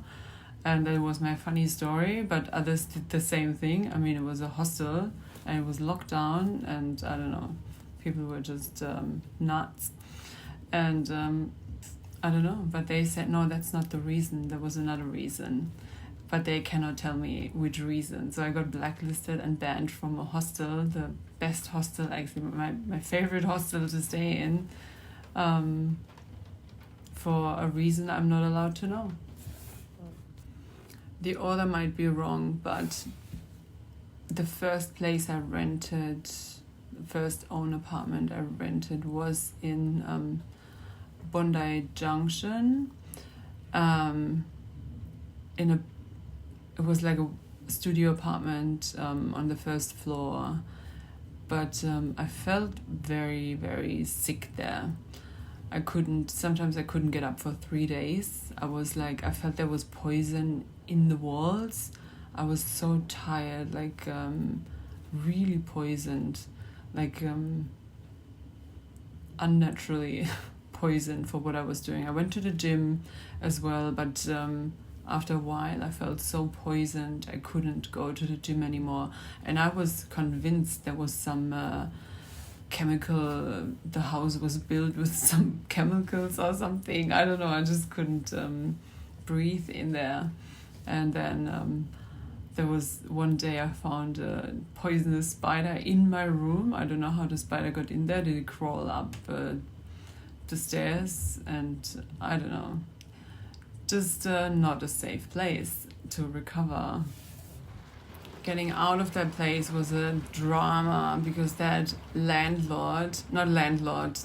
agency, the woman who was responsible for my apartment, the agency, she was just playing games. I said, here, keep my bond. I don't care. I just want to get out of the place. So I lost my bond. And but she still thought I was playing games, or was treating me like I was playing games. I had to report her to that tribunal or whatever that is, and tell them, or she reported me, I can't remember, but I had to explain the situation. I explained the situation, and one explanation, problem solved, because there was no problem. She just made up some problem. And that's how I got out of my first apartment. It was a drama. She also made me go back and clean something. Every apartment I find, I leave cleaner, and then I found it. I'm so clean. I cannot stand the dirt of other people in the apartment, so I clean every corner, up the wall, and I crawl on the floor, and I clean every bit people don't think of cleaning. And I left the place cleaner, then I found it, and she made me go back because of some hair someone lost there, which was probably not even mine. In 2014 when I moved out of my apartment in Victoria Street in Potts Point, which was a much better one, they praised me and said that's nobody ever left the apartment as clean as you. So I do not understand, I did not understand these new troubles in Sydney, which I'm not used to. I was not used to go to Sydney and get into such troubles. People treated me very nice usually, because I do the things as you're meant to do them. I leave places clean. I clean them. I pay my bills. I paid all of my bills in Australia. Somehow in Europe that doesn't work. It's really weird, but in Australia all my bills are paid. After Bondi Junction, I moved into a place in Pyrmont, a shared place with two, I think, backpackers, a Spanish girl and a Russian girl, and I had the third room. It was important to me to not live with men. We shared the kitchen. I had my own room, the master bedroom, and was it a master or the other bedroom with a bathroom? I had my own bathroom. And access to the balcony, and I liked the room, but the girls did not like me. I don't know what their problem was, but the Russian girl kept treating me like my mother, as if she was my mother, and my mother is kind of the same, just trying to interrupt your flow, to hurt you, judge you, humiliate you, use you for personal energetic gain, which I'm very, very good at.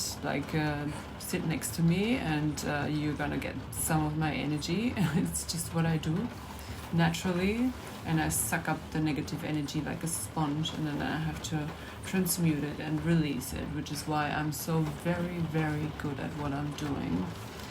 And now I know then I didn't even know I'm gonna do Reiki. But that is really what I realized I should do by nature.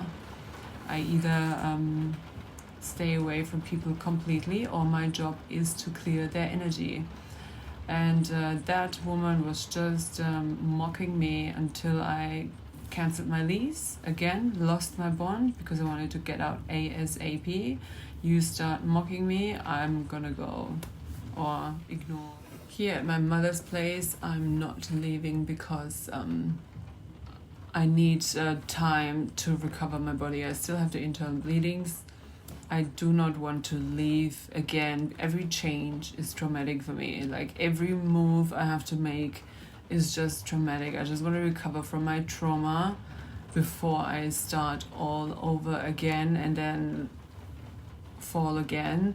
I want to start over and then really have a new start and not having to go back to mama's house and recover again, because I'm really sick of starting over, and I want to collect as much energy as I can and heal as much as I can before I start, which is what I'm doing now. And I will do it the moment I feel like I can survive on my own, and I've got that rhythm and daily practice and daily workflow going that will keep me away from anyone who could possibly hurt or harm me in any way. I need my own space, which I can lock with people I trust, to live peacefully and then heal my body fully. I feel like my mind's fine, but my body is still not perfect yet. After that Pyrmont share place, I went back to the hotel that I really liked in Potts Point, and I don't know why it was a hotel without windows, but I slept really well in there and felt at peace. Like they had windows, but you could not open them. They were locked in a way, so you could not open them at all, and the outside was just in between houses, not even backyard, where people threw their rubbish. It's like not even a view or something, but I really liked the place. I had a bathtub. I love bathtubs, and bathed a lot to recover. And the reason I talked about that is because when COVID hit me on a beach walk, I went on a beach walk in 2021, met a guy from the gym, and I asked him if we have lunch together or whatever that was, dinner, and we had Thai food did he recommend the Thai food? I think he recommended the restaurant. And we ate it, and he put it away and said, "Oh, it tastes like nothing." And that's what I said about COVID, like you taste nothing, but I wasn't aware of that fact. I wasn't enough aware of that fact to realize in that moment he might have COVID. And I thought when I get COVID, it's gonna be like a flu. But it wasn't. I got COVID from that guy. We had an argument not long after, so I deleted his phone number. I couldn't tell him. Otherwise, I would have told him, "Hey, I have COVID. Do you know you might have COVID? Like, that's the reason why you didn't have any taste or smell." And could never tell him then. And my COVID, I didn't realize it was COVID. I thought I'm having a throat infection and it's getting so bad, like worse than ever. And I wanted to see a doctor, but to see the doctor you have to do the COVID test. So I had to do the test first, and I thought I'm gonna die. Like, I was right next to the hotel, is like one house next to the doctor, and I had to wait in there, and it got worse and worse. And then I could not go to the doctor because they called me and told me I have COVID. But before even they told me I have COVID, I called the ambulance because I thought I'm gonna die. Then later someone called me and told me, like they asked questions, I can't remember. It's about the COVID, like I had COVID for a fact, and my voice, I lost my voice. I could not talk properly anymore. I could only like make sounds, and then I couldn't sleep a whole night because as soon as I closed my eyes, my body stopped breathing. Like I had to push to breathe, to push, like you go to the gym, you push to lift the weight. That's how I had to push to breathe. So I think in a normal world, that would have been a point where they put you on that machine, but it was only for one night and one day. I had to push to breathe, and then it got better again. I drank 7 liters of water the whole night, and then they picked me up and brought me to a health accommodation where I was like under observation and one night in hospital. And but it got better after. It was only one night and one day into the next night, so a bit more than that. But that was like, compared to people who die, not very long. They probably didn't drink enough water. I don't know. I also kept walking around in the room so I wouldn't fall asleep, because if you lie down, like at one point you might fall asleep. So I kept walking in circles in that tiny room without windows you could open, and wrapped myself in a blanket. I was freezing cold. I had like shivers, and yeah, survived until they picked me up. So the health accommodation was 19 days, I think. Got food every day. I was very aggressive. I felt like COVID made me very aggressive. And that's when I learned that my sister, who recommended 1,500 milligrams of ibuprofen to me for headaches, which she apparently takes, she said, always take ibuprofen instead of paracetamol, because ibuprofen is much better for your body and paracetamol is really bad for your kidneys. And she said, I always take like 1,500 milligrams for my headache. And that's when I learned. I kept telling the nurses, no, I've got ibuprofen. And they looked at me, okay. And I started thinking about why they looked at me in such a weird way. And then I researched and found out you should take the paracetamol, 1,000 milligram, not the ibuprofen. So, whoops, a light went on about my sister, who is a nurse, a successful nurse, but does not like her sister. Just recently she sat at the table and said, oh my god, I really have to stop taking so much ibuprofen. He he he he. Just if anybody cares to know why I do not talk to my whole family, my other sister, the youngest, she offered to pay for my private bill when I was really sick last year, and I couldn't even, I was still like only in bed every day, and I wanted to see a doctor. I still feel like I need antibiotics. I still feel like I have the same infection in my body. I'm still bleeding. Nothing changed. Like, I'm fitter. I'm going to the gym every day and I do sauna, but I still have the same symptoms. They're not getting better. And I really wanted to see a doctor, and she said she's going to pay the first bill. And I said, why would you do that for me? And she said, because I know you would do that for me, which is true. I would do it, but she didn't pay that bill. Now I have that bill, and I really believe, and that is why they call me sick, and like, they didn't say that with words to my face, but you cannot take me serious. You know, I'm making things up. It's just in my mind. It's just my imagination. So bill is not paid. The fact why I'm not talking to my family is because my father, I came here traumatized, like extremely traumatized. I'm coming to that later. 2024, after Asia, I was like so traumatized. I have no clue what happened in Asia. Usually you go to Asia, you're in the sun, in the warm, you're sweating all the time. It's naturally a sauna. I did not party or anything, like zero party for 4.5 months, and I come back more traumatized than ever. I was like so traumatized, I called my mother, who I never wanted to talk to again anyway.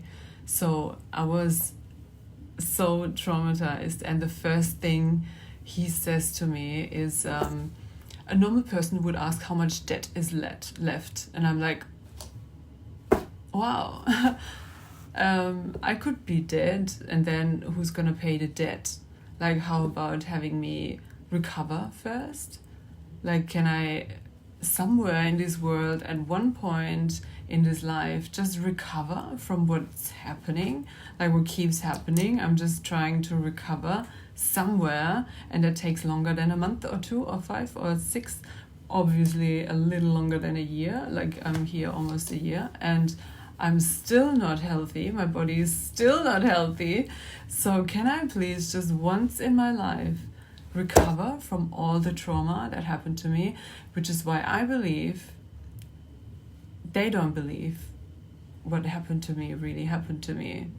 And if they do not believe me, they do not trust me. I have one rule in life: never trust a person that doesn't trust you. I learned that.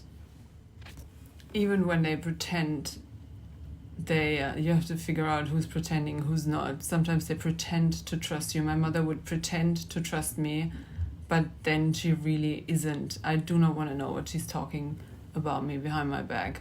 Holy, I do not want to know. I don't want to know anything about them anymore. I'm so done. I'm actually already out of this place. Like, my mind, everything, my body, I just have to move my physical out of this place to the next safer place. The next place has to be safer than this place, where I can create my own new life without people who do not even believe what I say, or maybe make others not believe what I say. It's impossible. I will never live with such people. And if your own family are these people, you have to get away from these people. You have to get away from that family. It's the worst you can do to yourself. Like, why would I be here and interact with people who do not believe me? So after COVID, I went to a hotel in the street of a place I wanted to rent. There was a tiny room, which is my favorite room of the more than 4 years I've been in Australia now. Again, like, the last part was over 4 years, I think. Almost. I have to count again.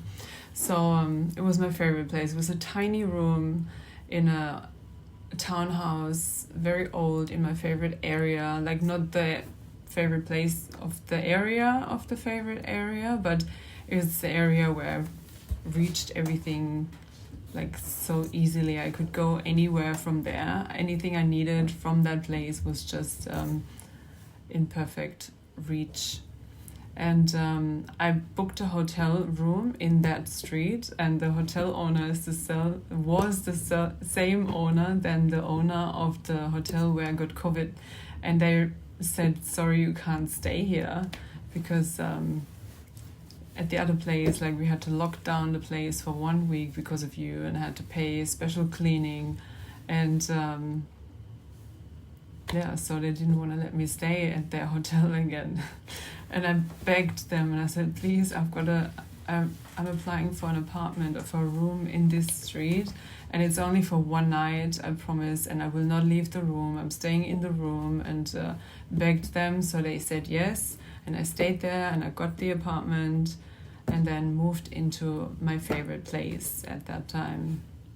And at that place, I had a direct neighbor I shared my balcony with, who kept mocking me again.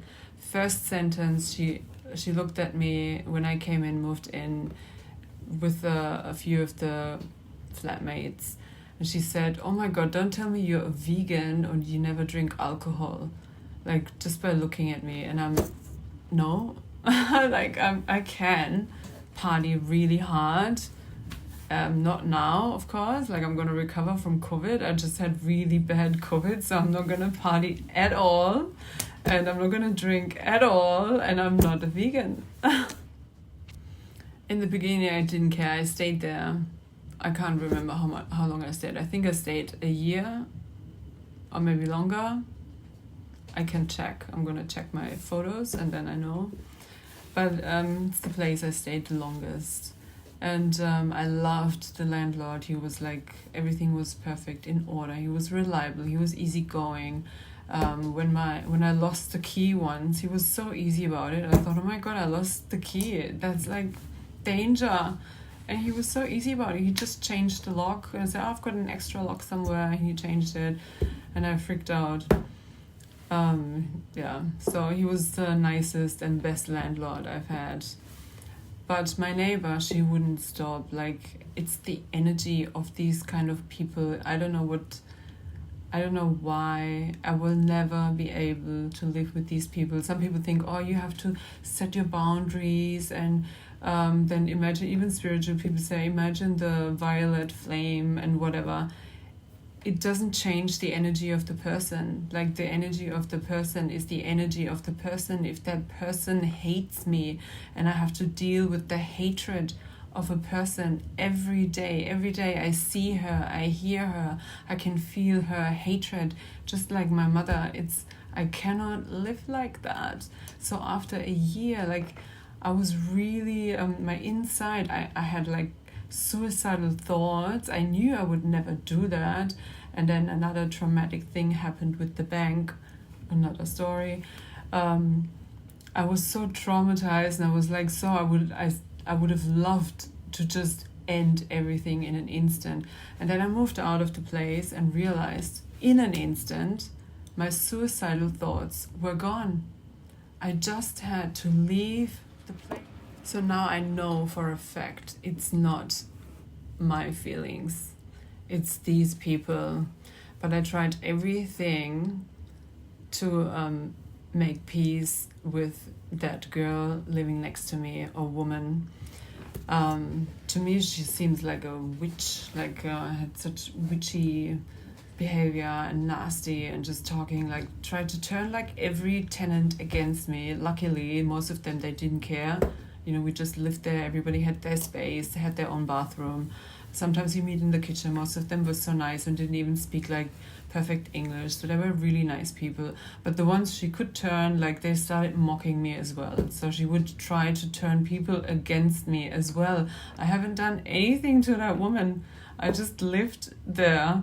I wasn't even having guests or whatever until the end. One guy followed me once from the street. I was like crying on the street, and one guy from the street followed me, and he just walked in and didn't leave. I tried to make him leave, but he didn't leave. That was like the one time I kind of messed something up in that house.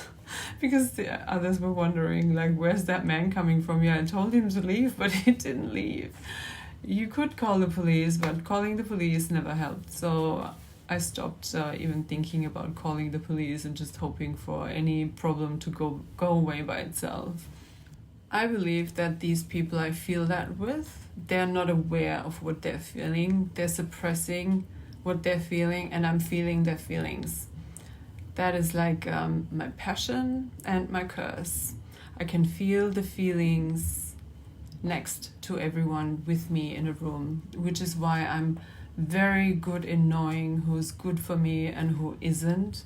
I've met only one person in my whole life, of everyone I've ever met, who I was 100% comfortable with. Only one person my whole life so far who never hurt me, like my energy, by being with me in any way.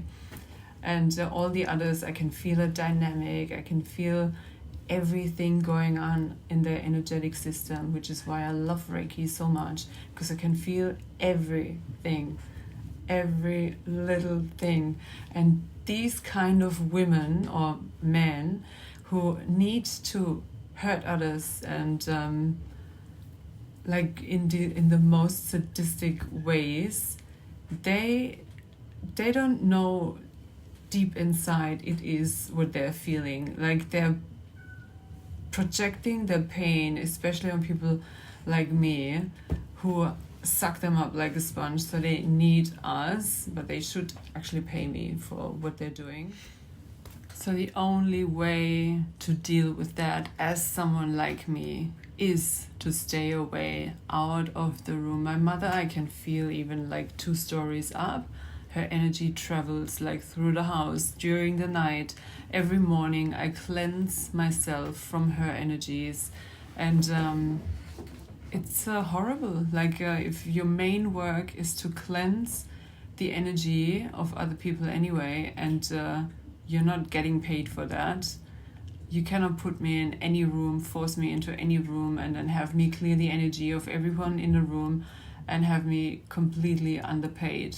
When people think I'm in my room and doing nothing at the moment, I'm never doing nothing. I'm always doing something, and I'm always clearing and clearing and clearing, like constantly. If I'm not clearing my mother or myself, I'm clearing the cat.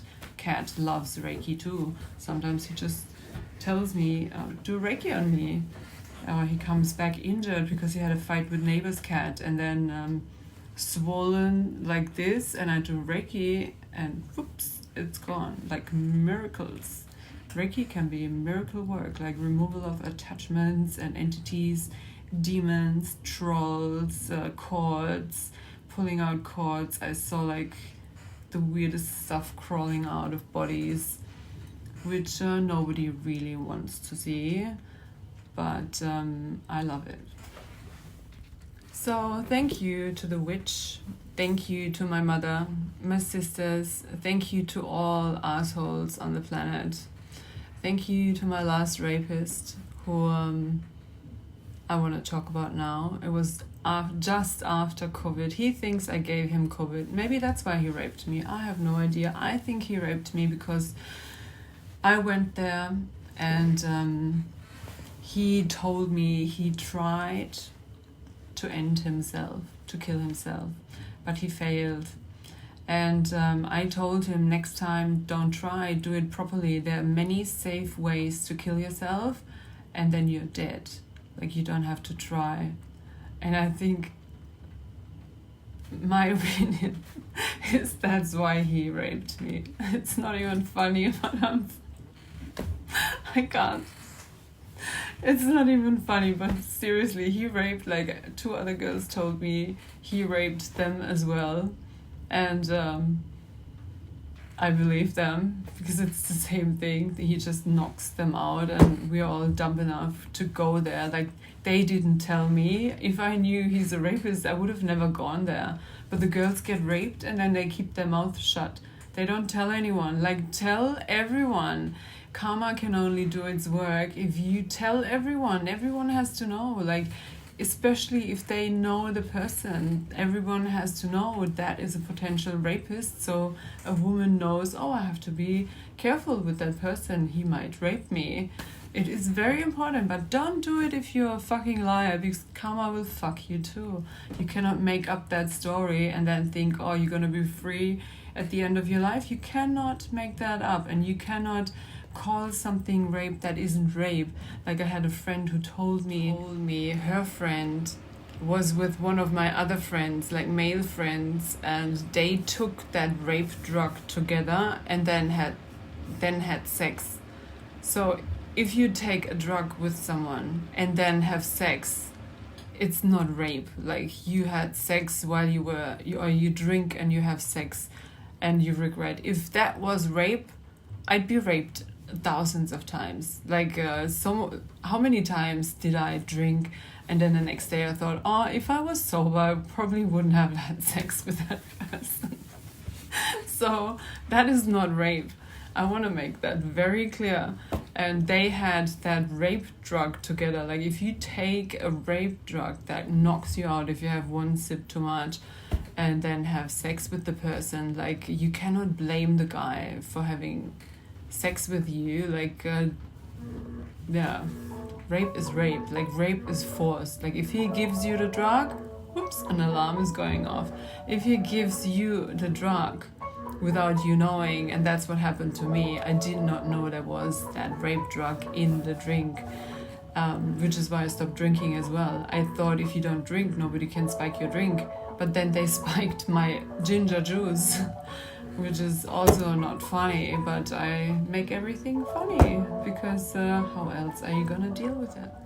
That friend who told me that, sometimes I thought maybe she just told me to check if I think it's rape, like, because I told her I was raped. I thought maybe she just wanted to check if I know what rape is and what rape isn't. And I know, trust me, I know it's rape. If you don't know, you get drugged and then you're unconscious, and they have sex with you when you're unconscious, and you wake up in the middle of it and you don't even know how you got there.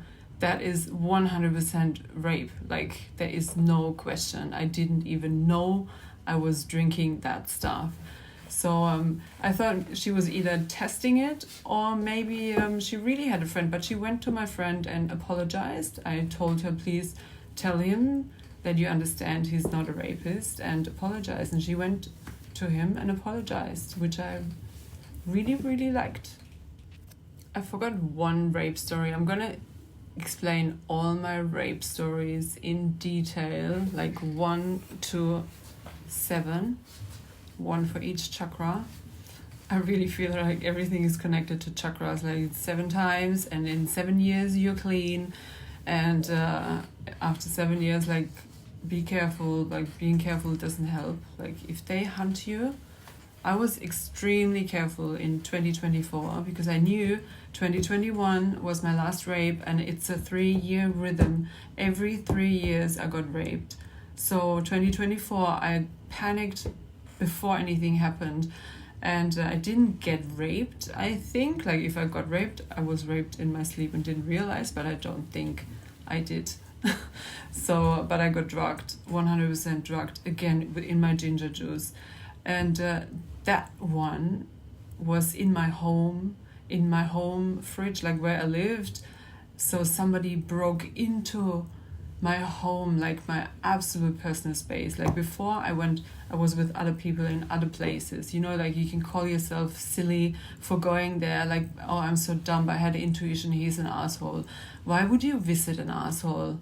Like, why would you visit someone's home who you know is an asshole? You don't visit an asshole. Asshole could be a rapist. So stay away from assholes. Why did you go there?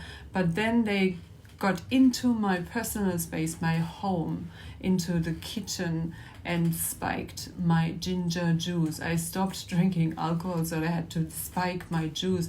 And you can't taste that rape drug in ginger as well, very well. Like, it has, if it's something sweet and then it tastes bitter, like if something tastes bitter, spit it out. And now, hopefully, the last story, back to 2022, where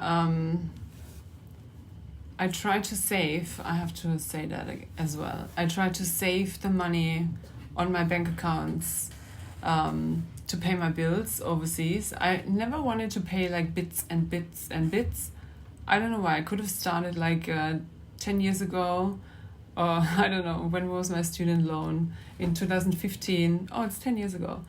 I could have paid off like over the years and just in bits and bits and bits, but I was always trying to find that place where I could stay and be stable and live a stable life. So I never started, because I never knew, oh, is this gonna stay stable or is it gonna end? And what am I gonna do if I can't pay my monthly payments?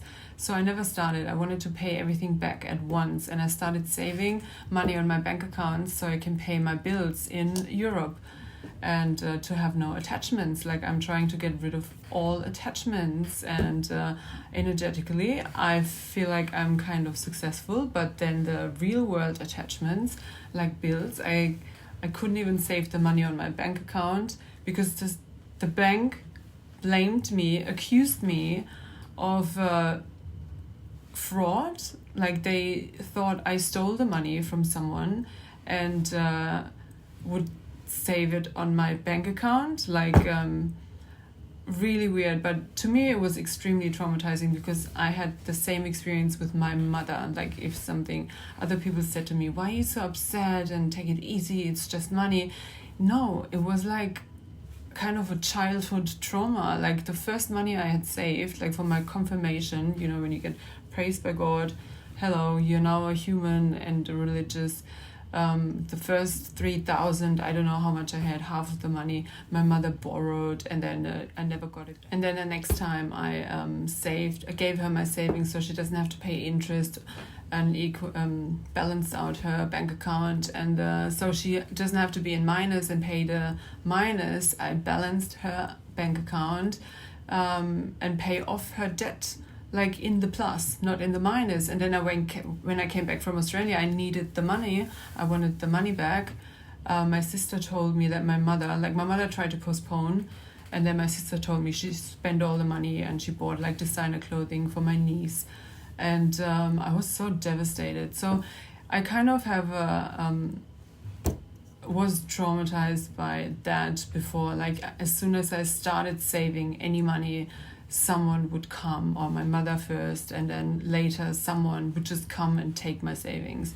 So yeah, when the banking trauma happened in 2022, I was already like I was on the edge, and was in the apartment with that neighbor who kept mocking me and how do you say bully? I don't even know the word mocking. I don't even know if it's the right word.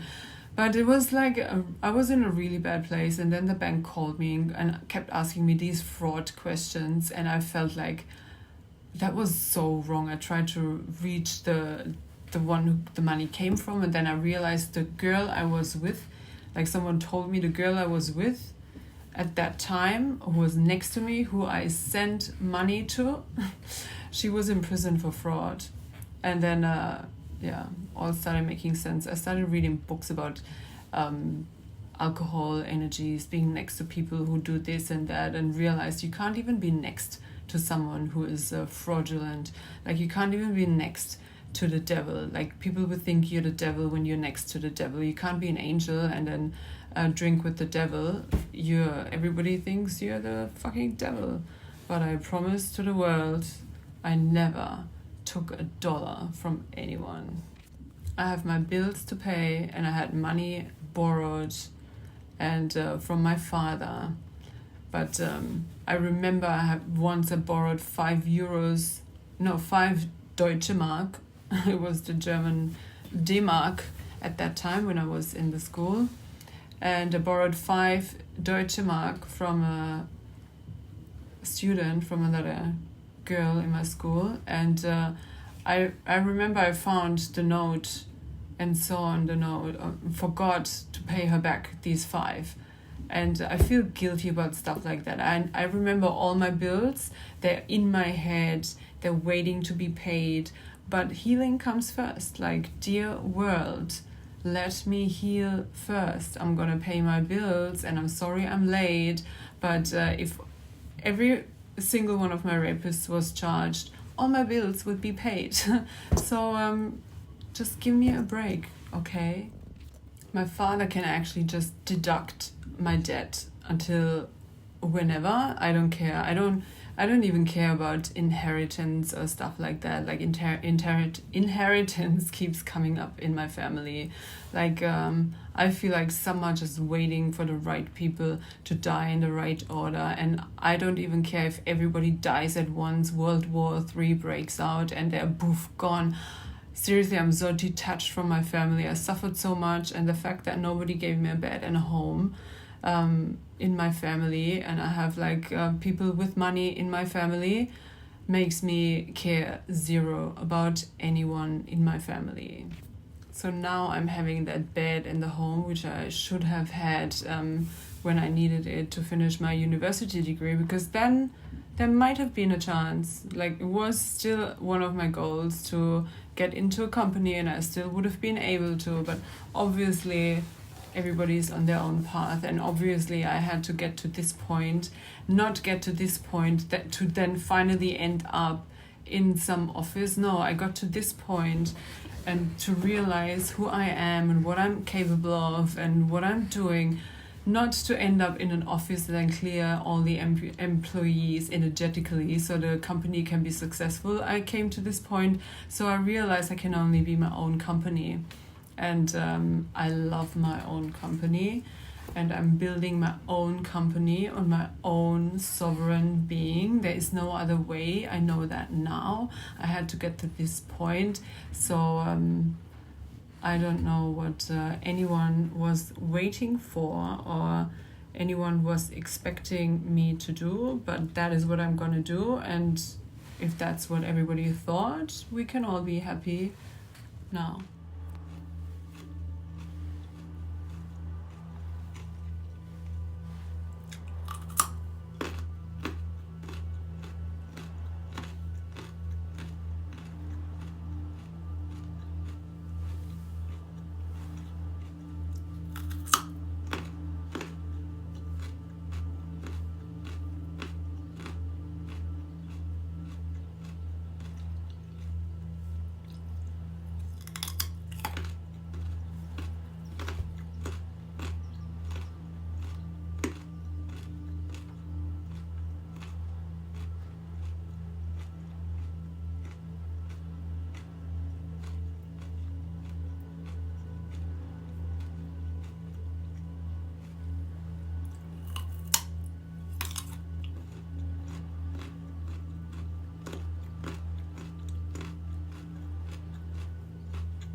Let's go over 2023, which was a year of survival. I moved into a place in Rose Bay, which I got through some guy I met on the street. He was a drug dealer as well. And I didn't know where to move, but he told me about a guy that his boss he works for. He's renting out houses and apartments. And I didn't have a home and no permanent visa or long enough visa to sign any long-term lease for a normal apartment, which I would need to feel safe in. And his boss rented out apartments, so I rented one of his in Rose Bay, which I did not like and felt poisoned again in the apartment. I was so sick. Once I went outside, I called a taxi. I wanted to go. I know I'm not calling an ambulance anymore because they wouldn't come anyway when I called. Even when I called the ambulance for a guy on the street who was bleeding and drunk. He was a normal guy who had insurance. And I called the ambulance for the guy because he fell on the street and I was scared he would get hit by a car. The ambulance took 30 minutes until they believed me that the man really needed an ambulance. And then in the end, they thanked me that I insisted, because he was a normal guy with insurance who needed ambulance. And Rose Bay, I called a taxi. There was no taxi coming, and then I went out on the street, Main Street, waited for one, and I remember crying because I felt like I was dying and needed to get to emergency. And I went to emergency and they started. The other funny thing is that I kept bumping into drug dealers. When I tried to have like normal relationships with normal people, I kind of knew in the end I don't even have to start, because somehow they just disappear, or everything normal I tried just went wrong. Couldn't get anywhere. But I met drug dealers, and I could have moved in with drug dealers, and I got houses through drug dealers, and I was like really I felt like, oh wow, I must have a connection to drug dealers. Why do they get close to me but no normal person? Like I couldn't get away from this underground world, and waiting for my visa. Like nothing worked anymore. In 2023, I can't even believe I stayed, because after that apartment where I felt poisoned, I found out I had mold in the apartment. I don't know if the mold was the reason, but after they tested me at the emergency, like I went there, but at one point I stopped feeling like I'm dying, and then I went back home and moved out as soon as I could. Like I found the mold, and then I kind of blackmailed the landlord. I said, you either let me move out now, and like I don't pay the next 2 weeks rent, you take the bond for that, and or I'm gonna report the mold. And he just let me go. And yeah, where were we? And then I went into homelessness again, staying in hostels, and then tried to work in massage, but didn't get any appointments. Everything just went wrong. In the end, I was with my last money. Like, I don't know, like just survived as I could and had to go back to the last place. The last place I worked at, which was kind of getting paid for partying. And my body already rejected partying in 2018 when I wanted to stop, but then didn't, because that traumatic thing happened, and partying kept me alive. I was dancing in nightclubs instead of sleeping somewhere, because I had no home, no bed, no somewhere. So sometimes I danced for days, and I just went from one party to another because I could get into the clubs and dance and dance and dance and dance, and I just dance, and I loved the dancing, and I danced as if the world was ending. So that's when I actually wanted to stop, but then ended up dancing more than ever in my whole life. And yeah, so 2021, 2022, 2023, and then I had to go back and party for money again, which you always enjoy because partying is always fun. But my body, I was trying to bring my body, my physical being, into this existence on this current reality on planet Earth. Like my body has to function so I can live alive. But there was that spiral pulling me back in, and I just didn't know how to get out because there were drug dealers everywhere. I'm not moving in with a drug dealer. Like, what am I going to do next? Go to prison? I mean, sometimes I thought, why not do something like really bad, like good for the world, like ending a rapist, or ending 2, or maybe ending 10 rapists, and then you go to prison and just relax. But then I thought, oh, in prison, what if they rape you in prison as well? And then that thought kind of stopped.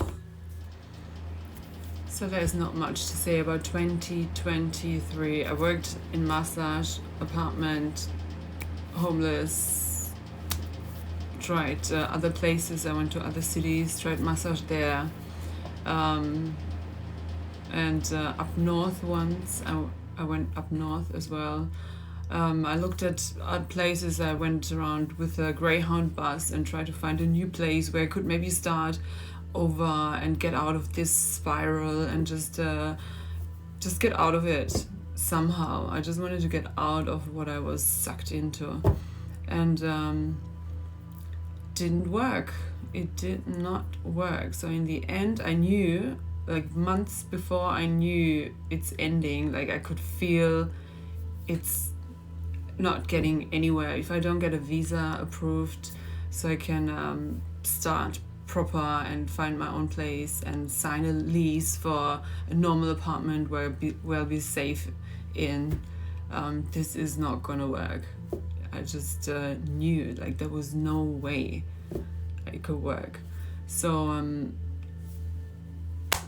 I kind of gave up and went back to that place again, party place, saved as much money as I could, and when I had like not yet enough to go anywhere and then recover,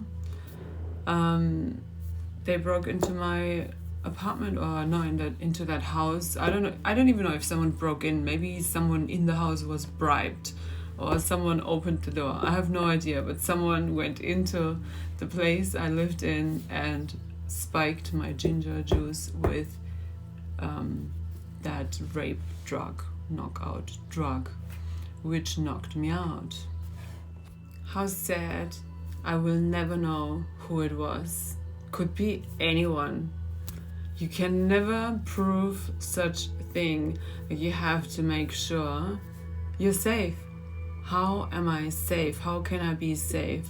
I didn't think there was any place, because even like when I met people on the street, drug dealer, then someone asked me, I told everyone I need a place, a safe place to live. Then someone recommended me a place with a drug dealer, and I felt like whatever I'm trying, the only thing that's happening in Sydney is the next thing would be I'm being forced to move in with some drug dealer, and then do what?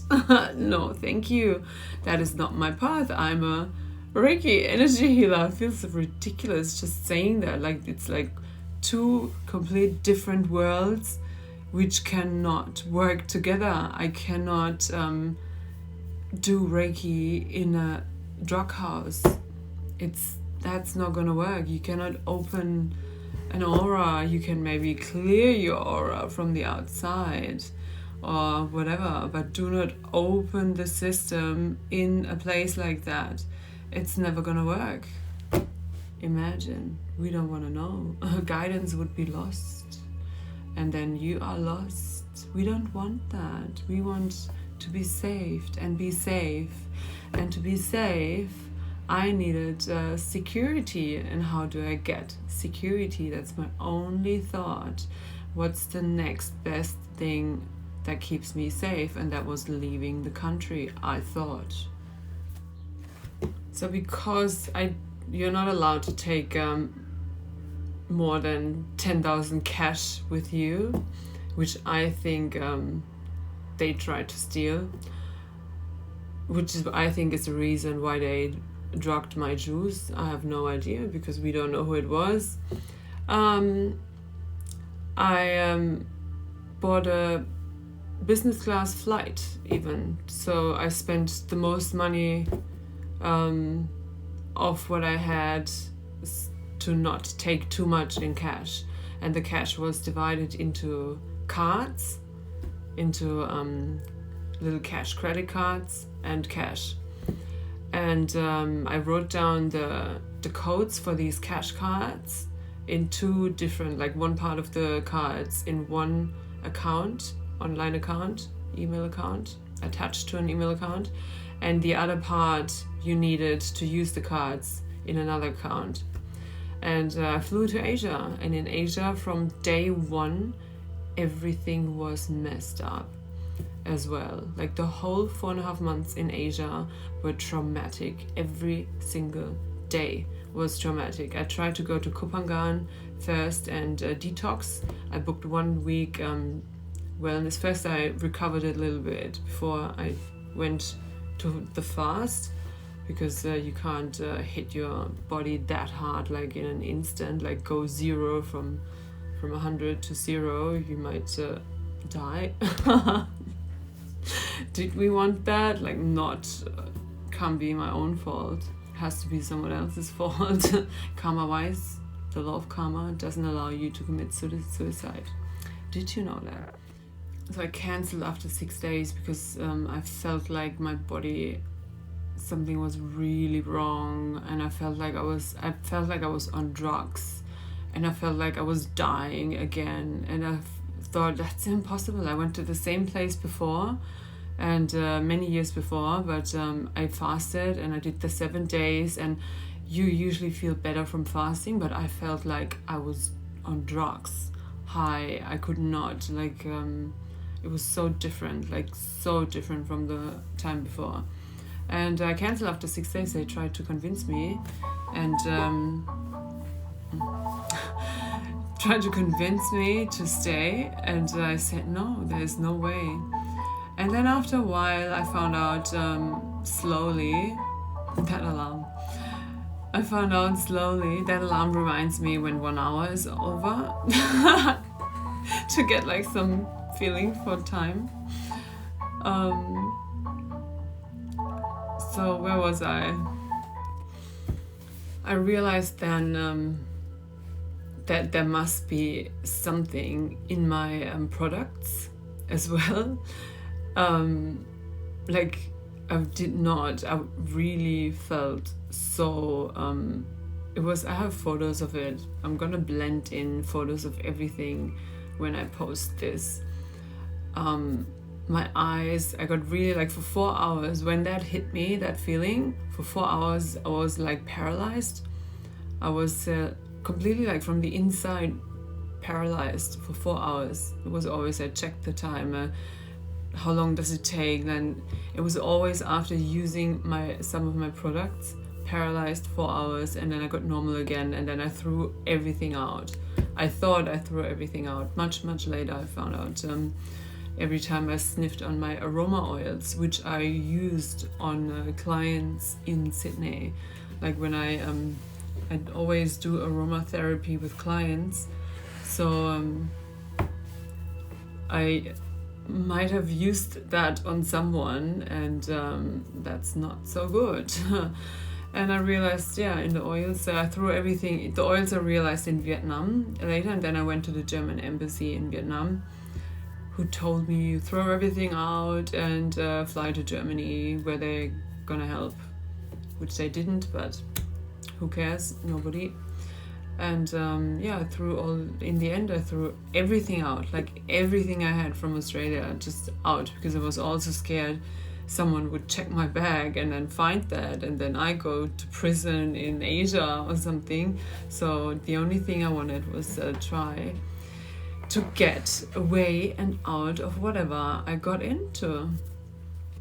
So back to the cards. I also found out on the way, I can't remember where on the journey, but then I found out that when I wanted to use the credit cards to book a flight to Europe, actually to Switzerland, I wanted to go to Switzerland and then stay and live in Switzerland, and just go back to what I did before. And then I found out my email accounts were deleted, the ones I saved the information on, and I couldn't believe it. I texted the email company and they told me after 6 months of inactivity the email accounts get deleted, and I said, but I was active 1.5 months ago, so it can't have been inactive for 6 months. And I told them to check, and they said, no, when it's deleted you can't even check for that data because the data is gone.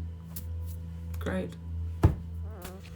So I could only use the credit cards in person at a counter, and then often they did not work because not all counters accept cash credit cards.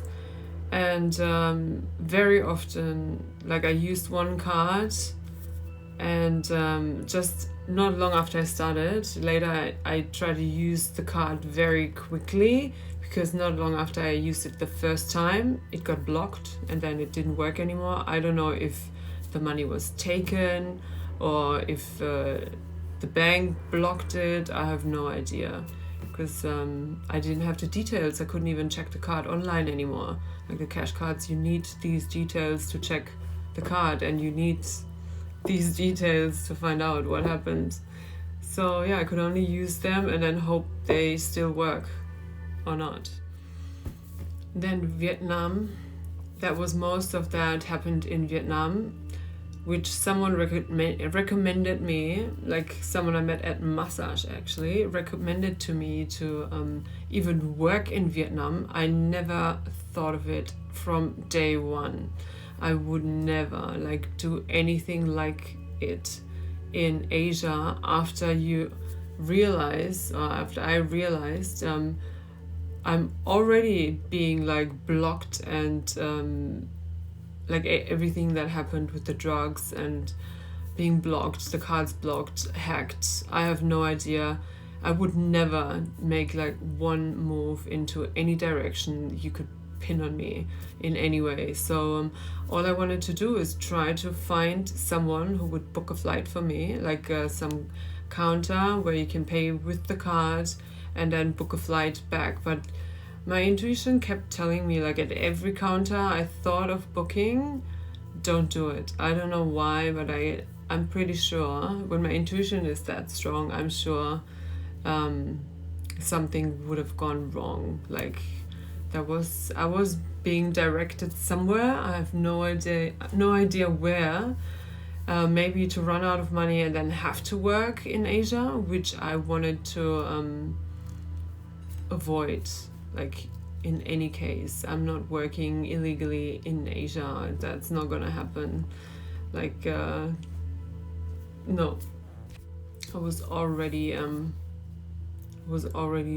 too much I had to do in the past to survive, and then that was like the point where that was like the absolute limit of me trying anything anywhere where I can't just register and have my job public, advertise online, and work like a normal person. Not normal.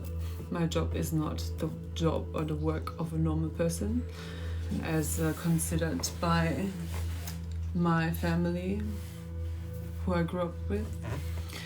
But that's what I wanted to do. The next step for me was to start work, but I was being traumatized over and over in Asia, and the worst came in Vietnam. Getting on a train, I don't know what happened, but every train ride was also extremely traumatizing. And on one 30-hour train ride, I slept for, 12 hours or something. And when I got off the train, I had like loads of white sauce coming out of me. I don't know, like I should have taken a photo again, but I saw it and I just washed and thought, I must have touched something, and then touched me, and then I got like a tiny infection or something. I don't know. That's what I told myself. So I just tried to get it out of my mind. But it smelled disgusting, and lots of white sauce. I don't know, that never happened before. It was a 30-hour train ride. I was asleep for 12 hours, weirdly, on a shaky, noisy train. This is super sensitive, who wakes up when the cat gets up. Like he doesn't even make a sound, and I can hear telepathically how he says, meow, let me out. He's not even saying meow because he knows I can hear his thoughts. So weirdly, I slept so many hours on a very noisy train, and then that sauce came out. But let's just say we don't know what happened. We don't know. I would never say, oh, I got raped. I cannot say that because we don't know. That white stuff could be anything. Maybe I had like miraculously for one train ride touched myself after touching the wall, packed with bacteria, and then that stuff came out of me. God knows. We don't know. Unfortunately, fact is fact, and fact is that I was traumatized over and over. Like I felt almost there were no days to recover anywhere. I kept changing hotels, sometimes I didn't even check into a hotel because it was all already creepy when I arrived. And once I wanted to get a bus out of Vietnam. I went to the bus station and then men came and touched me and I freaked out. I started screaming. I told them to not touch me, and then I screamed at a woman. I said, what is wrong with these men? Like, how do you allow them to touch tourists? And she didn't say anything, like just fear in her eyes. And I cannot hold myself back. I just tell everyone, like, fuck off and whatever, like, don't touch me, don't fucking touch me. So the next day I booked the bus to Laos. I wanted to go by bus over Laos to Thailand, back to Thailand, and then wherever I felt like I could fly out from, I would fly, but I kept going, like my intuition guided me to the next step, so I took the next step, and my next step was a bus out of Vietnam to Laos. And the day before I tried to get a flight, I went to the airport even with a taxi, got in huge trouble with the taxi driver. He would not let me pay. Like we agreed on, I think it was 400,000 on a taxi ride for 400,000, and he started, like, he didn't talk to me, and he started being on the phone in front of the airport, like the flight was going in 1 hour or something. I didn't have much time, and I told him, let me pay the taxi. I need to get on the flight. If I want to get the plane, the last one, the only last one on that day, I need to get in there. And he didn't let me pay. It was a huge drama, like on the phone, and I talked to someone on the phone and was going back and forth, and I recorded everything on video because I couldn't believe it. And I said, I'm going to record you, and he didn't even understand what I was saying, which is why he called a person who spoke English so I can talk to the person on the phone. And it was so, like, he just delayed me going in there until I talked to a stranger on the street, on the way to the airport as well, and I asked him, can you please translate, can you tell him I just want to pay? And then he wanted more money, and I said, okay, I'll pay more money. And then he said, oh, card, no card. And I said I only have card, and we agreed on card before I got in. I learned that very early in Asia, that I have to agree with the person in the beginning. So after that, I only would get not on a taxi or pay before we go and make sure 100% we agreed on the same thing. It's like even the spoken word has no meaning in the end sometimes. So I got too late. I got on to the airport, and I stood next to the counter, which was already close to closing as well. And then there was another guy who booked a flight, and I had to wait. And I thought, my intuition just told me, don't do it. When I wanted to get out the taxi, the door was closed. I couldn't get out. He had to let me out. Like, everything just said, do not book that flight. Whatever would have happened, I have no idea. I forgot to say, I did not pay the taxi. Like, we discussed for, I don't know, half an hour maybe, and we're standing there. I got it all on video, and in the end he said, just go. Like, and the other guy I talked to translate, I asked him, like, what did he say? And he said, you don't have to pay, just go. So I'm pretty sure whatever I would have done in the airport, I would have paid anyway. It would not, I did not get out of that. Like, he said go, but I don't think I was really able to go. So I booked the bus. After failing to get a bus on the same day and failing to get the plane, I stayed in another place, and I walked there because the taxis wouldn't take my cash credit card again, and I didn't exchange any money, so I only had not enough to get on a taxi. Like, I wanted to leave the country, so I didn't exchange money. I just thought, with this money I'm getting out of the country, but then you couldn't take the bus. And I booked another hotel where I walked to and freaked out in the dark. At that point I was so terrified of everything and everyone, being in the dark, walking with my suitcase. I just bought a new bag because another one broke, and that one broke on the way from the airport to the hotel. And then in the hotel I had to exchange with the hotel, and every step was just trouble, so much trouble, couldn't believe it. And then I stayed there and booked a bus the next day, and that bus was so tiny.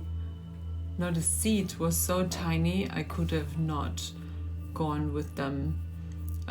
It was half the size of my body, and next to the toilet on the floor, and I looked at it and I thought I could not be 18 hours sitting like that, and then it was impossible. I just thought maybe the order was the other way. I had the bus first and then went to the airport, or went to the airport and then to the bus. I'm not 100% sure which one came first, but the final bus I got onto, that was another traumatic experience, like proper. I tried to not fall asleep because I was so terrified after the train ride. So I tried to stay awake, but at one point I just fell asleep. And there was also another guy kept touching me, and I shouted at him, like, do not touch me, like, it's not normal, like, keep your hand away from my body, it's not normal to do that. Like, I couldn't believe why they did that. And then on the same bus we got to, like, I couldn't eat on the journey because I didn't have enough money, and I wouldn't dare to ask anyone anything, and nobody really spoke English. Like, they were all Asian, and I couldn't talk to anyone. I was just terrified and hoping I get to Laos somehow, and I tried to make sure I got my suitcases. So when we started the ride, I freaked out once because I could not connect to my Bluetooth AirTags in my bag, in my suitcase, and on my screen it showed that as if the suitcase was back, still at the station. So I freaked out and tried to ask the bus driver if I can check, and then he hated me already. Like, I just wanted to check if my suitcase is still there. And so from the start we did not have a great relationship, but he turned out to be even worse later when they I think they pretended the bus was broken. They made us all get on a different bus, and then they wanted, in that different bus, they said my suitcase does not fit into the luggage room. So they wanted to put my suitcase, which was very heavy. I had all of my crystals in there. I don't know what they thought I have in there, but they wanted to put my suitcase, which was plastic, put it into the motor room where it's boiling hot, and my suitcase would melt like 100%. It's so hot in the motor room, you can't put the suitcase in there. I couldn't even believe he was serious, because that's like a joke, like you can't do that to any traveler. And I thought, why would he ask me as well, and why is it my suitcase? And he really wanted to insist on having my suitcase in the motor room, and with my life I told him that's not gonna happen. We got into a physical fight. We were like, he was pushing me and I pushed back and I hit his arm, and I said, it's not gonna happen, like, over my dead body only. That suitcase will go into the luggage room, into the motor room. And when he realized that I would really get off the bus even and stay on that street in the middle of nowhere instead of having accept to something like that, he told me I can take it to the back, like where I was seating, because there was no space in the luggage room. And they squeezed me in with some other traveler who booked her seat, but we had to share. It was a bed, so we had to share a bed. It was ridiculous. I could not believe it, but I just wanted to survive and keep my luggage with me and get to Laos. That girl told me a messed up story as well, how she couldn't work because the visa there was something like 1 day delay, and then she had to go back and forth by bus. And Yeah, but I finally got to Laos, and the next thing I thought, let's just get to Thailand. I want to go to Chiang Mai. I heard only good about Chiang Mai, and I really liked Chiang Mai, and I didn't know that before I got there, but when I got there I knew. And that worked out quite well, I think. From Laos, I met a guy, and then I made sure he understands, like we agree on the same thing. I exchanged money, and we agreed, and I made triple sure that we agreed on the same thing. And then he took me to the border, and on the border I took another bus. Crossing the border was fun again. I was panicked at that point. I started panicking when people drove away with my suitcases and I couldn't be in reach with my AirTags. It was not funny anymore, actually. In Chiang Mai I stayed a while and kind of half recovered, but I didn't feel safe anywhere anymore. I just wanted one place, like what I started doing now, 1 year later, start the gym. Like my plan was to stay somewhere, relax, recover, start the gym, detox, work. Simple, such simple steps. And I could not find one place, a safe place. And even arriving here and then realizing, not even in my mother's home, like with nobody understanding my latest self at all. Like now I'm like the happier I am with myself, the worse it gets with my family. Like it's not, in my mind, it's not even an option anymore to be with anyone who doesn't understand my reality. It's like I'm rather alone. I'm gonna work, I do my work, and I do it well. I know that, and but other than that, I'm rather alone than with anyone who doesn't understand my point of view or my world or whatever I went through or the way I see things. It's exhausting. So in Chiang Mai I started doing past life regression again. Reiki always when I could. Like I was often blocked for very long times. But as soon as I found some space I felt comfortable in, I did Reiki on myself or past life regression. And through past life regression, I feel like I unlocked the most important things in my whole life.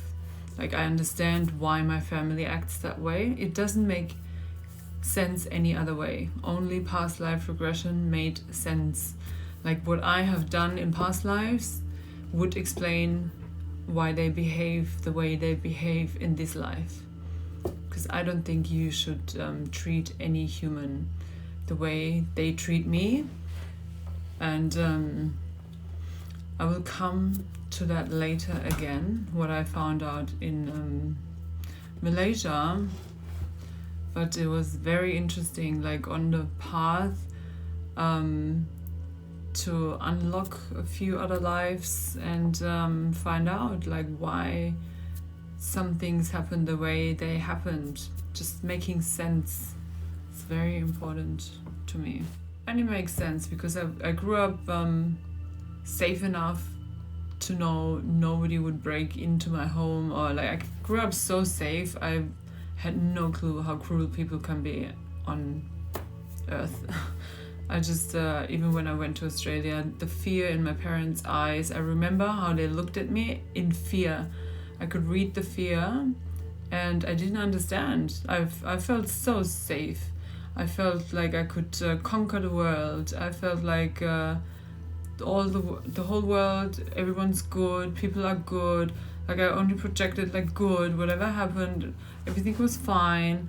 And then I saw that fear in my parents' eyes, and I feel like nobody should have let me go. Like you can't let such a naive daughter go anywhere alone, in my opinion. Well, I learned it all the hard way. Now I think I know most of what you could know, like how I've met so many murderers. I've met like people who told me they were in prison for murder, and now they're back out again, and I'm oh cool, that's possible. I thought murder and you're gone. So no, I have like a total new view of any system, and police can't do shit. We are not safe. You have to keep yourself safe. Obviously, if you're a normal person in a normal system and you don't offend anyone, nothing's ever going to happen to you. But if you're like me and you already offended the wrong ones, there is no hope even in the system. You can do whatever you want. Like, I can go wherever I want, especially when I work stationary somewhere, and it is, people know where I am at a certain time, and it's not my safe home, and you're in danger. There is no way I'm gonna put myself in such danger again to be stationary at certain times. So it's very easy to get in between me and my goals. So I will only work online or called by my own intuition, in the most intuitive states of being, which is as detoxified as possible. Now I even cut out sugar, so I got all the addictives out of my system. So I'm not guided by any wrong energy. I want to be guided by only the clearest, cleanest guides and energies to wherever I'm going, and that's the only safe way to live. Like, nobody can keep me safe unless I book 24/7 security, or I work 24/7 in front of cameras and live in front of cameras and never get out of the sight of cameras. There is no other way for me anymore to live safe, and that is not my imagination. It is a fact. The things that happen to me are facts. And I will not allow anyone to pin on me that I imagined any of the things I know for a fact. That's another reason why, family, if you don't believe me, it's over. So let's get to my train I planned in Chiang Mai. I decided I am going to Singapore and book a flight from Singapore to Zurich, Switzerland. Still same plan, same thought. I booked a train from Chiang Mai to Malaysia. First I thought maybe I'm gonna stay in Malaysia because they had Bikram yoga in the main city, but very quickly, like in Malaysia, I booked a bus and they dropped me off at the wrong station. We never stopped at the right one. I got furious with the bus driver again. I thought it's impossible. It's not possible. I was like, every time, the last times I was in Asia, everything was like a super flow, and everything was nice and I loved it. And he dropped me off at the wrong station. And it was a station where I was hunted by taxi drivers who wanted me in the middle of the night. It was in the middle of the night, and I was exhausted. I was already so tired from the journey, and I just wanted to get to the destination and sleep in the next hotel. But from that place I wouldn't have gone into any taxi. Like, there were only taxis without you could pay cash, or they didn't take my card again, and I wouldn't get into a taxi that's not registered officially in the middle of the night in some dark area. Not happening. And I had to scream again so they understand I'm not gonna get into a taxi. And then I waited at the train station until I walked around and I found a little box hotel. Like, they had like rented out boxes with beds. I rented one of these for 24 hours and then just slept as much as I could, and I slept forever, and I just rested and rested. I needed so much rest in there. It was unbelievable. And from Malaysia, I got on a train to Singapore, and then finally, right when I came to Singapore, I felt like I'm safe. That's it. Like, here, nothing will happen. I just knew Singapore. It was like coming from one underground world into safety. And if I wasn't so traumatized, I would have stayed there and then work online or something. I don't know. I really liked Singapore, but in Malaysia I already called my mother and booked a flight to Germany. So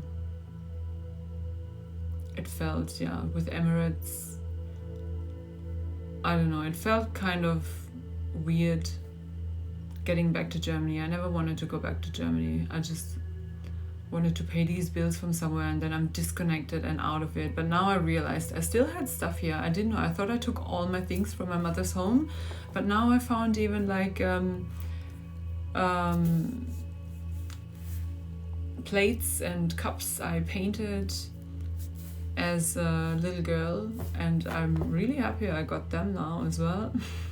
I thought I got everything out of my mother's home, but no, there was still something left, and a sticker album and a few little other things.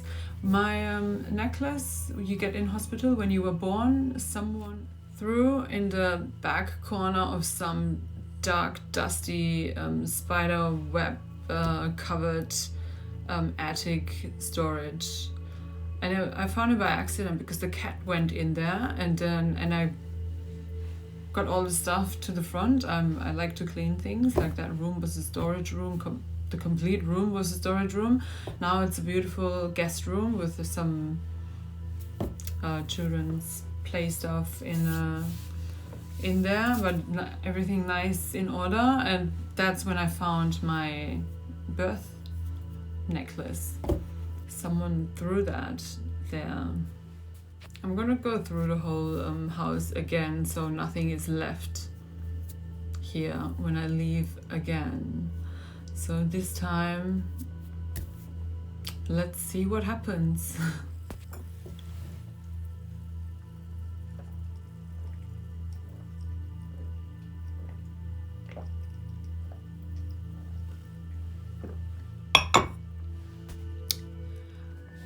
Let's change to the healing path. I think that was the whole Asia story.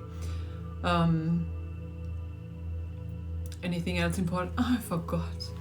But that is already on the healing journey. In Malaysia, when I was staying in the hotel, I was trying to find the right hotel for hours and hours. I need to burp. Excusez-moi. So find the right hotel for hours and hours, and I booked one finally, and they told me, you better go to the other hotel on the other side because this one is not safe and nothing here is really safe, like especially as a woman. And my panic was confirmed, and then I told them what happened to me on the journey, and they told me it's very common that some girls get hunted by these groups of men, and they kind of expect you at the next station. They already know you're coming. It's like they're communicating, and you kind of get hunted through the countries, and they just try to rob you. And I don't know, they didn't say in detail what they do, but they had like really shock in their eyes, and I was confirmed in that moment. I was just confirmed for what I felt like was going on, and I was always following my intuition, and I feel like I got out safer than as safe as possible, but still so traumatized. And then while waiting for the time to pass, I went to the shopping center and walked into some shop, second-hand antiques shop, where they had lots of items from all over the world, from wars, old wars and old stuff and vases and all kinds of things. And I'm gonna blend in pictures as well. And then I found the book of Hitler, Mein Kampf, and My Struggle. and another book of him about his sex life. And I read in these books while I was standing there, and then someone recommended an online page to me where you can read all the books. You can just download them. I think they're illegal in Germany. I don't know. I'm not allowed. And then I read in the book of Hitler, because I did a past life regression before, and I was some politician. I signed off the death of many people. And then in that book I read characteristics about Hitler. And I thought, that's funny, like his characteristics, they're pretty similar to mine. Like I'm the stubbornness, like in your belief, and I would die for my belief. I would, and you cannot touch me. I didn't know, like he had that do not touch me thing. Like I choose who can touch me, and that's not very many people. And yeah, and he freaked out when he could not be touched. And I had massage in Thailand, and I canceled the massage. I told the woman to stop touching me, like I could not handle her touch. And then I found all these parallels. Then I googled what people think about a reincarnation of Hitler, and what they said about what might happen to him. Like spiritual people, they wrote down kind of channeled messages, I think, what they think what Hitler would be born into. And it's exactly what I had to go through. Like that complete, like he rejected nationality, like he rejected the Jews, when he get rid of the Jews. So you're a certain kind of type of human and rejected in the worst possible ways. And that's like the story of my life. Like my views are in most places, and especially in my own family, completely rejected. And I had to kind of find my own person again. It was like destroyed in my childhood, and I had to find that core of who I am. So I don't know if I am the reincarnation of him. I try to find proof. I don't have proof, so I would never say, oh, I am. I was some politician, and I understand what it's like, what it's about, and how he kind of saw the world, and then translate that into my spiritual views. But there is no proof for anything. But then as child saying, oh my God, I always said about the Germans, they're all Hitler reincarnations.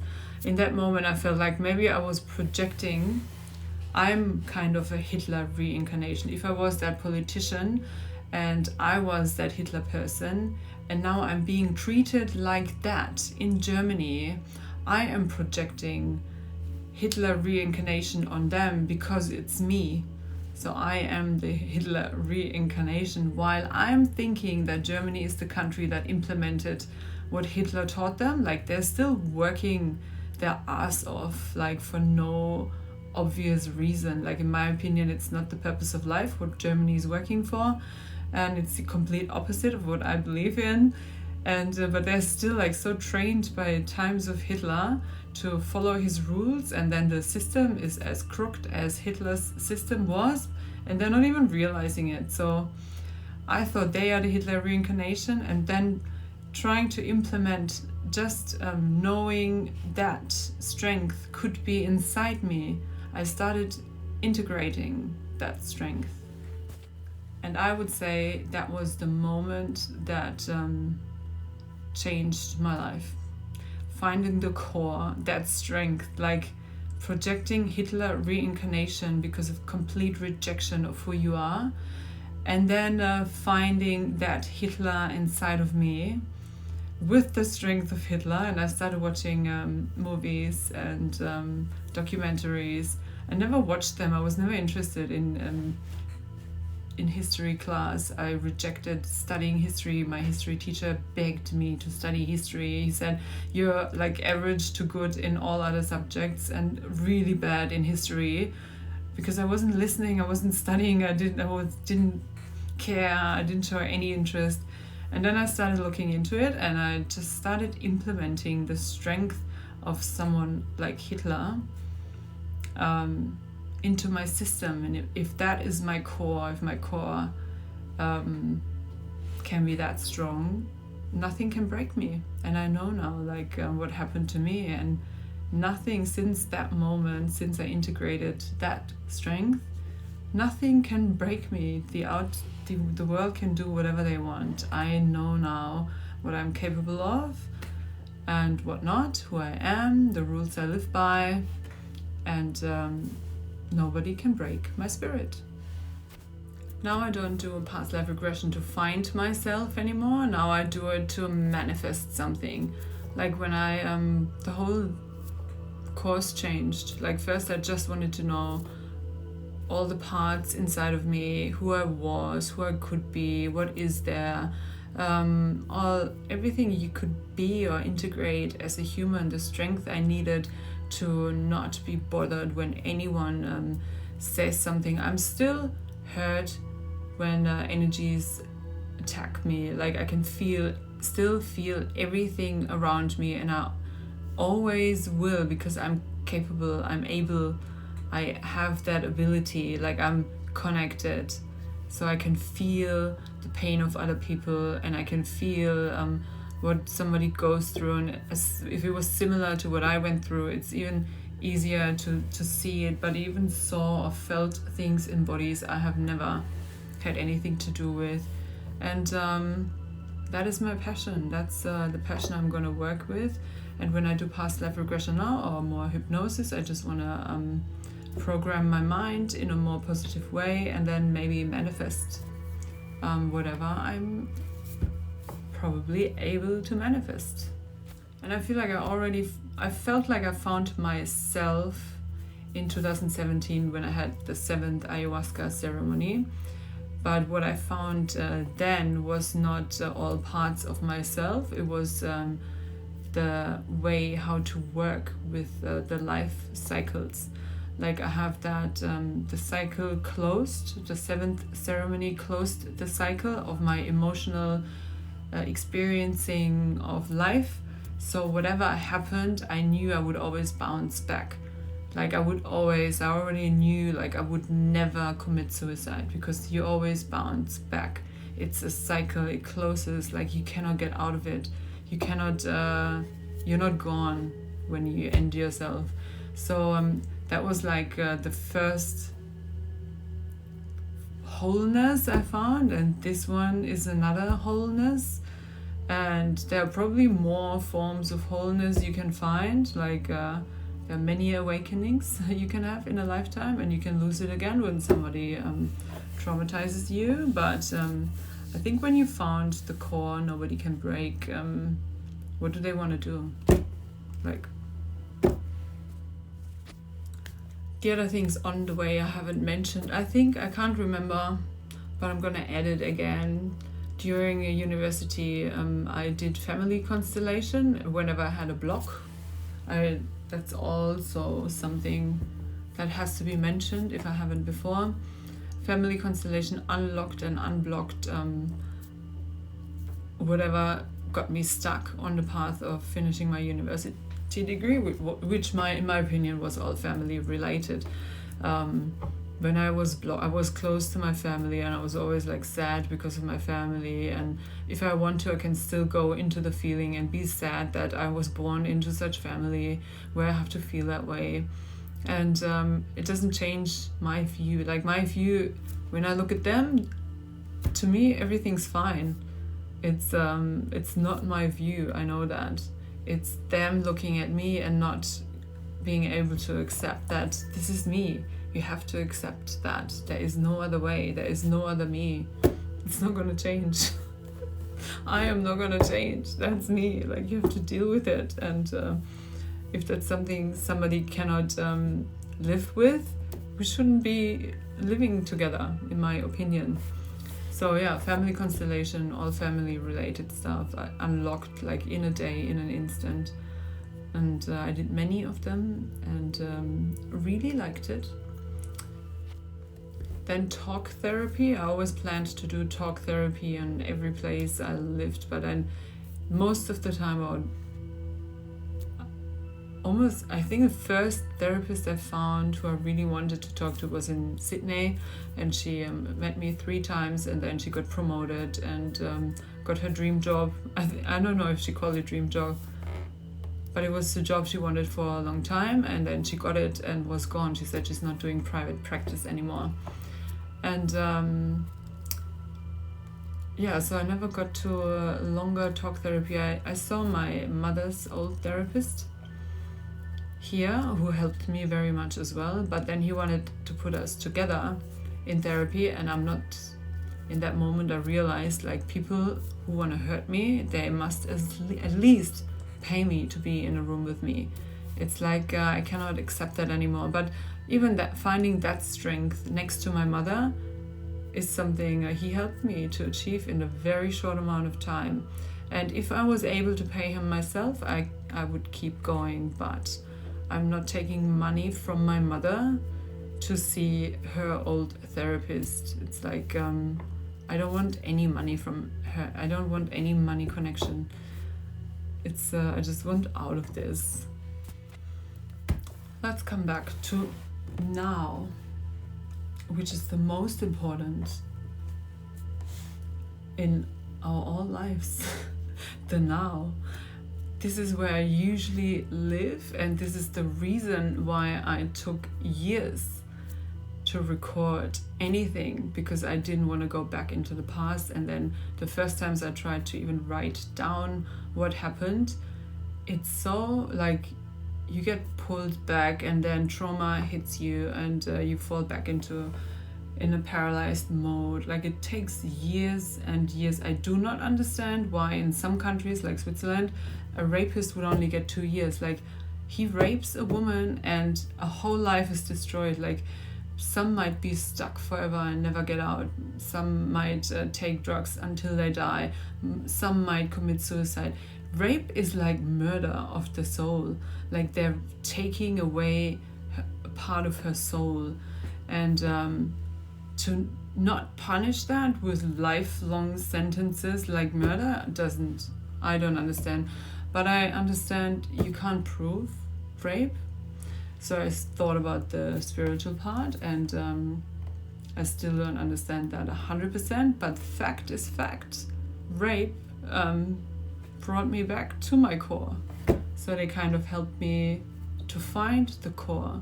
I had to get raped to focus on what I focused on. So if I went into the system at 18 and then saw some system therapist who heals you to function in the system, they usually give you medication, which is a drug as well, which alters your brain, and then you function in the system, and you function in the system, and on the weekends you take a drug, you drink a drink, and you survive, and you survive, and you survive, and then on the weekend you take a drug, you drink a drink, and you survive, and you survive, and you survive. Nobody can tell me that's a different story than mine, with the simple difference that I found my core. And I'm not sure, like, if that's I don't know if that's as easy to find as I think I found. I think I found more that's usually possible in one lifetime, and I'm very proud of that. So in this moment I focus on all I enjoy, and this is the only time I'm going to record this. I'm going to put it out there, and I'm going to watch it again. Anybody who wants to know, needs to know, has to know. I don't want to explain it again. This is it. I'm done. It's over. I'm out. That's my story. If anything comes to my mind today, tomorrow, I'm going to add it to the story. But as soon as this is posted, that's it. Past, over. And now I'm going to focus on what I like to focus on, what I like to work on, and I'm going to focus on my work because I love my work, and I'm going to do my work, and I'm not going to do anything else. That's it. That is it. Why don't we have a wonderful day and go to the gym, do some exercise, cleanse even more, and forget the past. I cut my own hair. how lucky am I? I studied hairdressing until 2 weeks before the final exam, and now I can cut my own hair. I have to cut my own hair because we have to get these 20,000 euros I spent on that useless school. Okay, it wasn't useless. I can cut my own hair now, but you can watch a YouTube video and cut your own hair. I don't know if it's much of a difference. I don't know. You got more practice and more experience. So what else did I study? I thought maybe I'm going to talk about my studies. What did I study? I didn't just study this and that. I also have like certificates in massage, energetic massage, Lomi massage, also called Karuna massage. And funny, I studied Karuna Reiki later. Probably there is a connection. I studied Ushui Reiki, the original one. Then I studied Arcturian Reiki, a channeled one. Another channel, it's all kind of channeled. And I studied Karuna Reiki, and then I studied Imara Reiki, and I studied Sekhmet Reiki. There's so many different forms of Reiki, and each one brings you another sign, or I have like another master level thing where you just get more signs to work with, more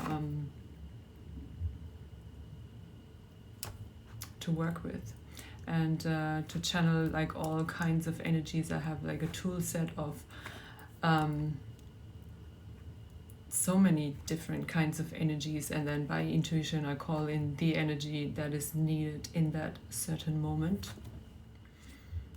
I work with entities, angels, masters. I'm not going to say the names. It's like 63. I called in guides of others. Like I wanted some people I worked with. I wanted to meet some guides, and some of the guides I work with. So it's around 63 guides I keep calling in, and then the archangels, goddesses, certain goddesses. Goddess Sekhmet especially, and Anubis, and I got attuned to Metatron, working with Metatron. Yeah, normal people won't understand, spiritual people know what I'm talking about. What else? I read books about channeling. Channeling comes naturally. It comes, I met a girl and she showed me how to channel. And then slowly I just opened up to the same thing. She told me you can do it. And then I booked a crystal lady, and she told me I can do it. And she gave me cards to practice and a Ouija board. And I met the other girl again, and we and another friend, we played with the Ouija board. And so on. The more spiritual energy work started with Tantra. I studied a Tantra course. So first the Lomi massage course. It's energetic massage, full body massage. Then I studied Tantric massage and Tantric practices, and worked with, I started with erotic massage and then implemented Tantric elements because I was in the beginning too scared of Tantra, and now I'm scared of the other one. I only fell in love with guys who wanted me for themselves, and which is for me like logic. I would not want to go to work and then come home to my husband and had like sex with another guy, like amazing tantric sex, and then I come home to my boyfriend, husband. It's weird. Like other people can do that. I researched a lot and I found couples, they could just fuck around and be together, but everybody's different and I'm not that. I don't know how they do it and why, but if I'm with the man I love, I want to be exclusive. Like I want to be the only one. On the other hand, which is probably weird, I can allow him because I already had all experiences on my list ticked off. It's done. I don't have to have any other experience to experience myself in a sexual way with anyone. I'm done. Like if there's more, oh my god, what the fuck. But I can just stop. Like that's it. I don't need more of that. I have like new passions, and they have nothing to do with sex, and I'm not gonna fuck around anymore for any purpose, because I found what I was looking for. I found the 100%, and now I know what it's like, what it feels like, and I don't need anyone. But the man I'm probably having, he isn't there yet, probably. So even in my first relationship, I allowed him to have other women. Like, I didn't say that, but he started doing it anyway, and I caught him. I came home to the apartment and I said, I can smell erotic. I can feel it, sense it, smell it. Something erotic happened in this apartment. And I think sometimes he was honest and sometimes he wasn't. I don't know, you never know. Some people are just great liars. And but he, that time when I said that, he couldn't believe it. He said, how do you do it? And he believed because I'm capable of that, we would be such a great team. But I required honesty. Like, if you have like any other woman and I ask a question, just answer the question. I'm not gonna run away because of sex.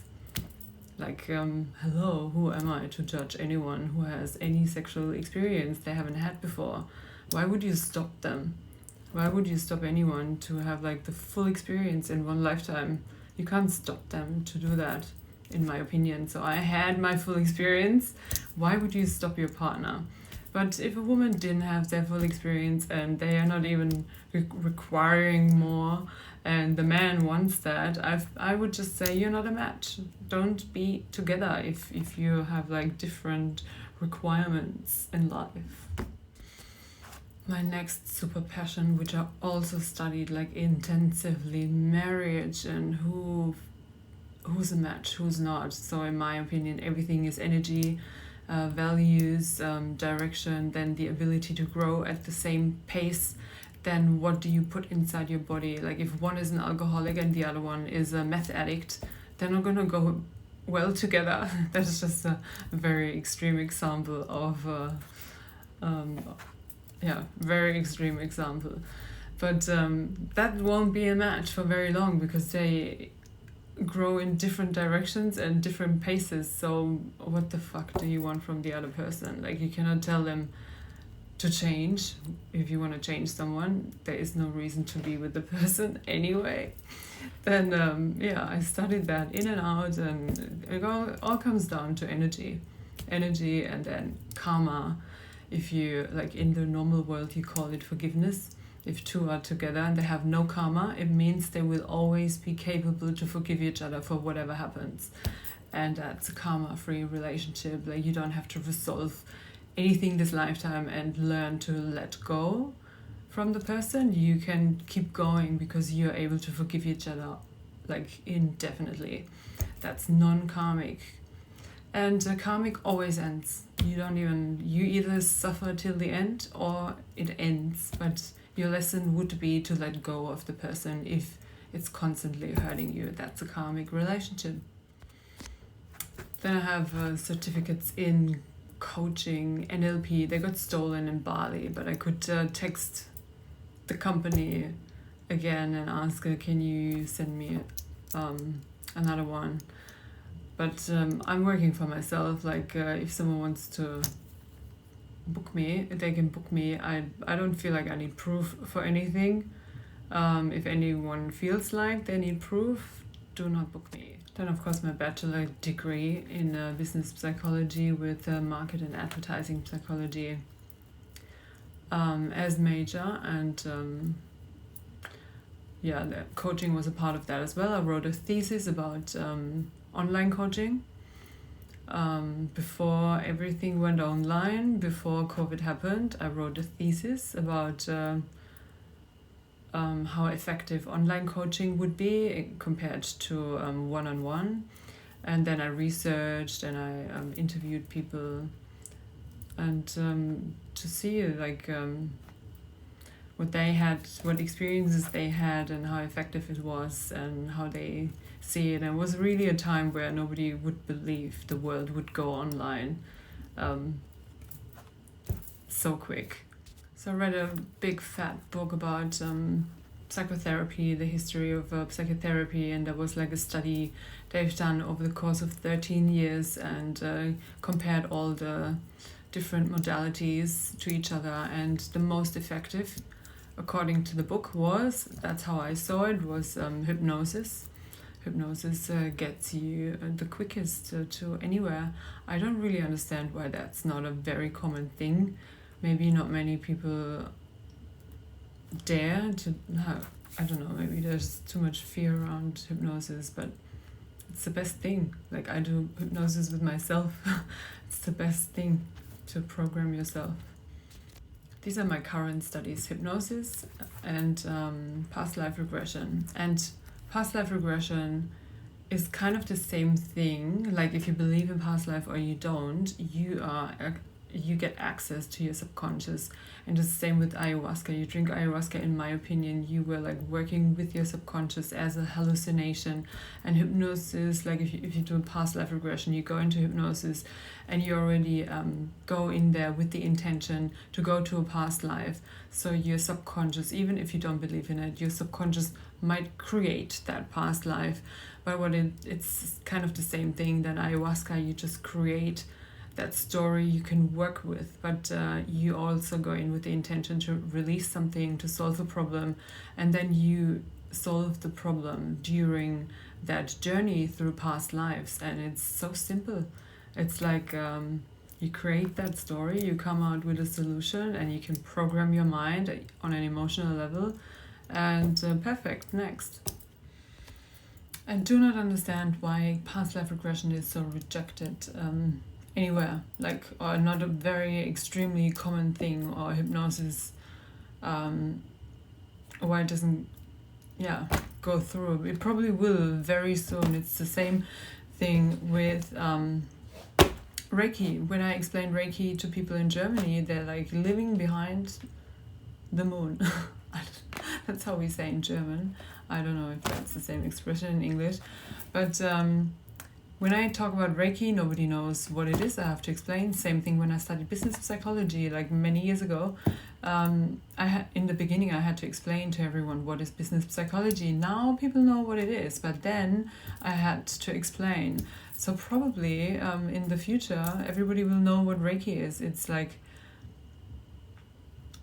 something I believe should be believed in. But same with past life regression and hypnosis. It's much easier to understand than Reiki. Reiki is like energy. You really, like, if you're completely disconnected, I understand you will never believe in it and never make use of it or whatever. And maybe that's more people in Germany, but in general, I do not understand why it is still not a common thing, like a proper common thing everybody knows about. Reiki in Australia, almost everyone I explained, like when I gave a massage and I offered Reiki, most of them knew immediately what it is. So Australia is, in my opinion, much more advanced when it comes to spiritual topics, and I feel it's like a magnet for spiritual people as well. And especially, the energies in Australia, they're much better. There's much more sun, and like in winter I was completely blocked from Reiki, and as soon as the sun came out, I could feel how I was much more capable of working with energy again. Like, you need the energy of the sun to work. So that's probably why the most spiritual places are, or many of the spiritual places are very warm areas. So let's go through all the mini jobs. This is my job section. So in my teens, I started, my first job was cleaning. I was cleaning for my mother, and then I was cleaning a youth center. Cleaning. I love cleaning. Reiki is cleansing too, like removing attachments and energies. I just love it. Now I don't clean houses anymore, or places. I clean bodies, my body, rooms, energy. Then I was like delivering newspapers, and I worked in a shop, the shop where people donate their clothing, and then you sell it to people in need. or the rest gets donated. I managed the shop. Then I worked like in a zoo. I worked on a cocktail bar, on fun fairs. I was an assistant of a photographer. What else? I worked in a bistro. I worked in restaurants, service jobs. Then model jobs here and there. In Switzerland, I worked in a club where they had events for businesses during the week, day and evening. I was managing the codes, like the area for the codes. It was the one job I got after 100 applications for office jobs before I had my university finished. I wanted to get like an office job you might get without a degree or any degree. So, but they required another language, so I couldn't get there. And then I sent one CV to that nightclub job. I wanted to work at the bar, but they gave me the area where you manage the codes, like where they all give you the code. So, and I was much happier with that one. Like for one night, she let me work at the bar, and she said all these drunks, and I was just out of it. I said like, I cannot work there, and she said, I will not ever let you work there. That was just the energies of these drunk people in a nightclub was so different to the cocktail bar I worked at. That was like peaceful, but the nightclub, nuts. I could not. You have to be like super like not sensitive, in my opinion. And what else did I do? I worked. I had internships 3 times in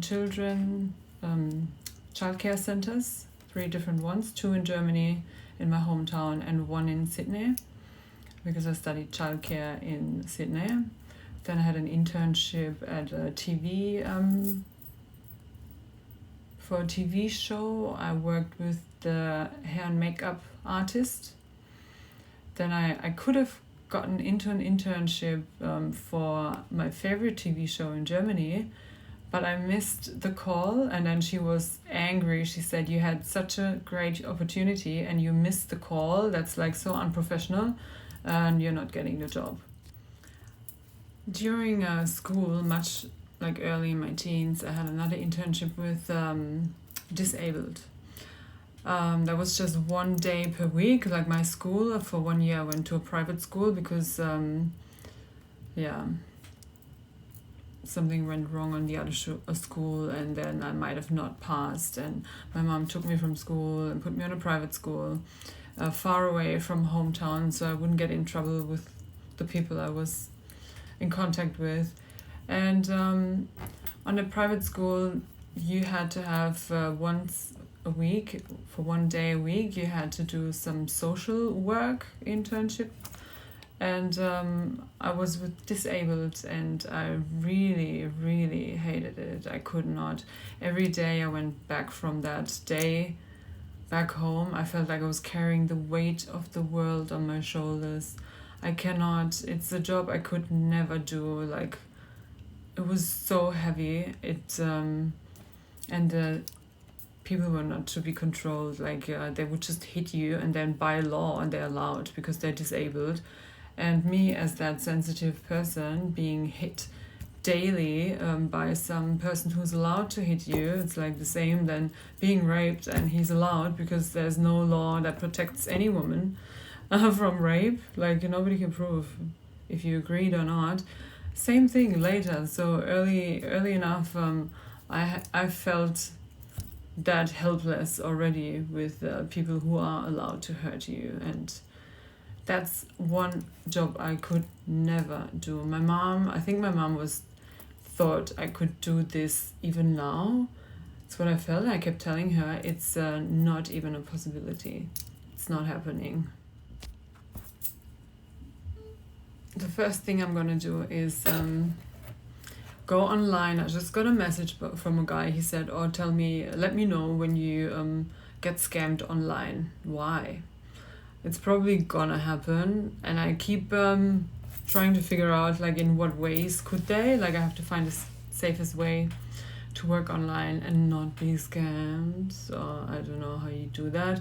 I think the future of the internet will be pretty scammy.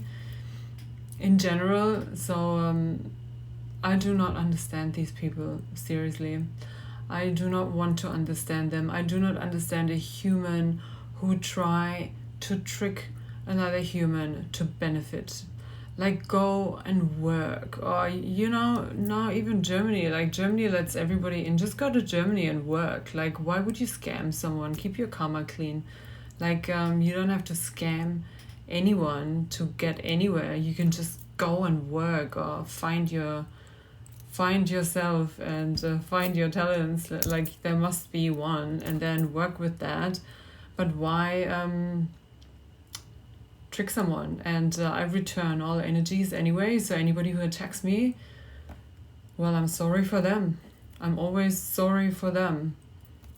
Some might say now, oh, you're saying it, you're manifesting it. Well, I manifested online coaching. Guess what? I wrote a thesis about online coaching, and then the whole world went online. Well, maybe I'm not manifesting. Maybe I can sense what's coming. And maybe, be aware of that as well while you manifest. It's like when people think they have to manifest positive and then only live in the positive. Life will never be only positive. It's you can take it in a good way, in a positive way, but even if it goes well for many years, one day something will hit you. Like, you cannot live happy fluffy from day one until the last day.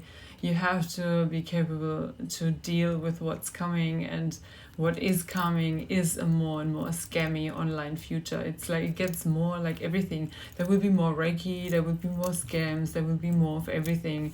It's one day everybody will know what Reiki is, and probably one day everybody will believe in it, because the world is waking up. It's either going to be blown up, and then the woke the awakened ones are going to be left, because they listen to their intuition, and they will be in the right place at the right time, and they will be the ones surviving. It's not, and of course, if there's some super rich ones who are not awake, they will be there as well, but they can't be that bad. I have never met like a super rich person that was not serving humanity in some kind of way. So whatever happens, be prepared, especially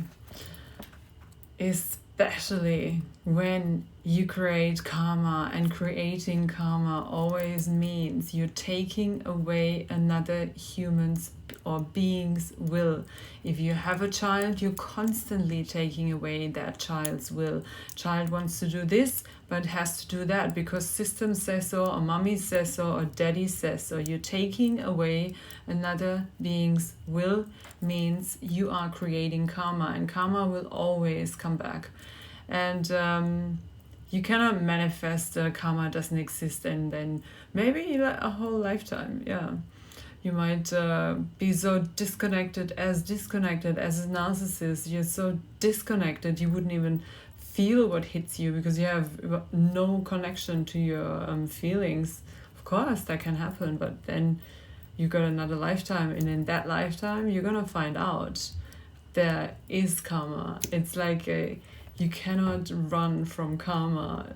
You're gonna be born again. I'm 100% convinced of that. And so when karma comes, it can come in one lifetime if you wake up during that life and you're not completely disconnected like a narcissist or psychopath or sociopath or a complete alcoholic or so possessed by beings. You're gonna die a drug addict. Like if you don't wake up during life, karma will hit you your next lifetime. But if you wake up this lifetime, you have to work through the karma to resolve it.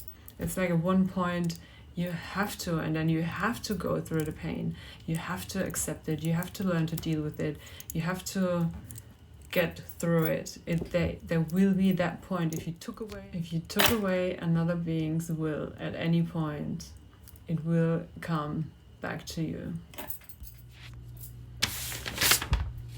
I'm gonna pay a bill now, a bill I created.